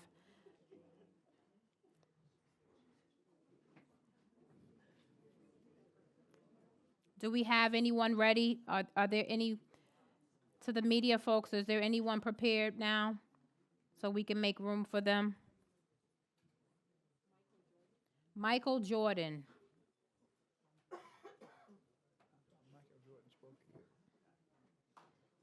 Okay. Michael Jordan. I'm here. are you- I'm Okay. here. All right. We don't see him, so if we can get Michael Jordan. Go ahead, Mr. Jordan. Video right here. You see me? Yes, we see you. All right, thank you. So I am Primetime Friedman, and I would like to make some recommendations. So all proposals and recommendations from this commission and task force must include and be exclusively for the American freedmen of New York. I know the language of the bill is racial, but there is still unlimited policies for justice. Although the state has the racial language, the U.S. Constitution's American Freedmen Amendment, known as the 14th Amendment, compels this commission and task force to recommend race-neutral remedies due to the Equal Protection Clause. That being said, moving forward, the eligible community should have 0 racial identifiers to determine eligibility. This is a positive because it also compels you, the task force, to identify and grant remedy to the American freedmen class citizenry for the entire state of New York. Every and all recommendations must be exclusively for American freedmen class of New York. I love the disaggregation bill proposals. I would suggest you identify the eligible recipients on the disaggregation proposals as American freedmen and define them in terms of the American Freedmen Inquiry Commission, the Corpus Juris, Volume 27, page 895, 1922 edition, and the 13th Amendment. And to help you, I'll even say this. A term, the American freeman is that class of persons and their descendants who were emancipated by way of within the United States. I heard the speaker Devine speak on the American Freeman Amendment, known as the 13th Amendment, Section 1, but he did not speak on Section 2, known as the Enforcement Clause. And the Enforcement Clause mandates elected officials to eradicate the badges incidents of slavery for the American freeman class and demands this task force to use race-neutral, unconstitutional remedy for the American freemen. In that, you should include direct cash payments for American freemen, capital investment for business exclusively owned by American freemen. All contracts, set-asides, and workforce must be at 100%. That number may be arbitrary, but it's not. My mentality is to aim for the moon, so if you miss, you will be a star. And all 100% proposals will make all American freemen stars. The American freemen have been as bright and righteous as the North Star that guided our American freemen ancestors Thank to you, freedom Mr. and Jordan. justice. If you'd like to finish your testimony, you can email it to the commission. Thank you. So we want to thank you all for being here.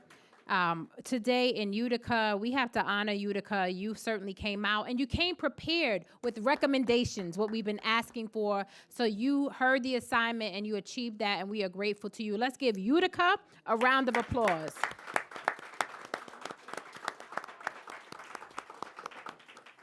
I want to make room for the commissioners as we prepare to close for any final remarks. So I'll make room for Dr. Daniels and Commissioner Holes.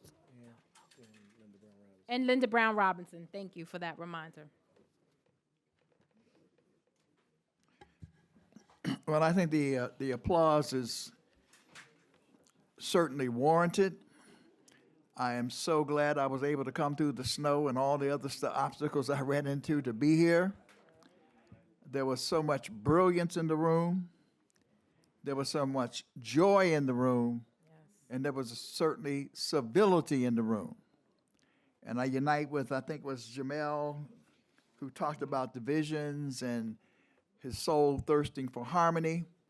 We don't all necessarily have to agree, but it's the way in which we discuss issues that becomes important. And so I just found it very powerful. There was so much joy and so much togetherness and so much love in the room.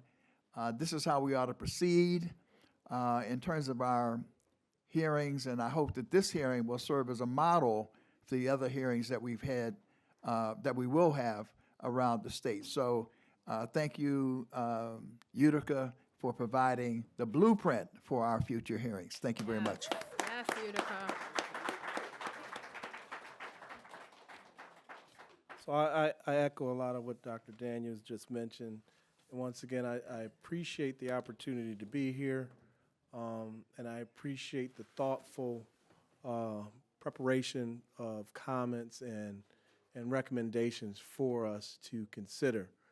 I will give you another challenge, is to reach out to individuals in your circle and your sphere of influence and ask them to submit comments and recommendations to the commission, right? And so as the chair said, you don't have to attend a public hearing to be able to participate, because we have multiple ways for you to participate. So please continue to help us get the word out, to educate individuals, and be prepared when that final report is submitted, because we're going to need just as much energy, if not more, just as much education and passion. And like someone said earlier, you know, it is important because you are a voting block. And so for those individuals that are elected officials that may not want to support that, you know what you have the power to do, because your vote is really your voice. And I want to thank our brother again, our host. They not only hosted us,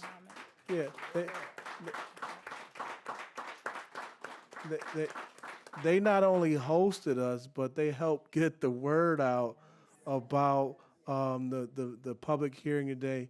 and there was not an empty seat in the place. They actually had to pull out more chairs to accommodate, and so kudos once again to that effort. We appreciate it. Thank you. Commissioner Brown Robinson. Are you still on, Commissioner Brown Robinson? Okay. Well, she's not. Well, I want to just say, on behalf of the New York State Community Commission on Reparation Remedies, thank you. Thank you, Utica. Thank you to you all for being here tonight and coming prepared with recommendations. As Dr. Daniel said, you set the bar for future public hearings, and we plan to have several more public hearings, so stay tuned to our website. We cannot leave this room without honoring our guests that traveled far to get here in the snow. So Ms. Tony Smith, let's give her a round of applause. Thank you. Thank you. Thank you for honoring us with your brilliance. And Dr. Pryor, we thank you. We thank you for being here. We look forward to you both submitting recommendations and being certainly part of the informing us in our future research. I want to just share our timeline. As I said, that we have a report that is due to the governor and legislative body, and that is due in January 27.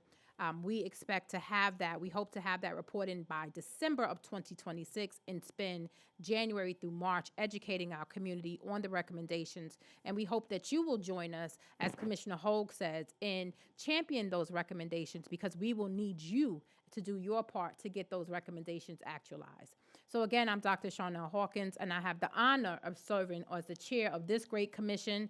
And we thank you tonight, and we hope to see you at a future hearing. Stay tuned to our website, ny.gov/reparations. Thank you, Utica, for showing up tonight. Thank you to our host, Mr. Muhammad, Mrs. Muhammad. Thank you for making us feel at home. Good food, bean soup. I hope it's some left so I can take it home on the drive home. I got a long way back, but we thank you. We thank you for honoring us and allowing us to be in this great center. Utica, safe travels to everyone, and thank you. Hey, you know I'm spending the night, right? I'm here. I'm here, brother.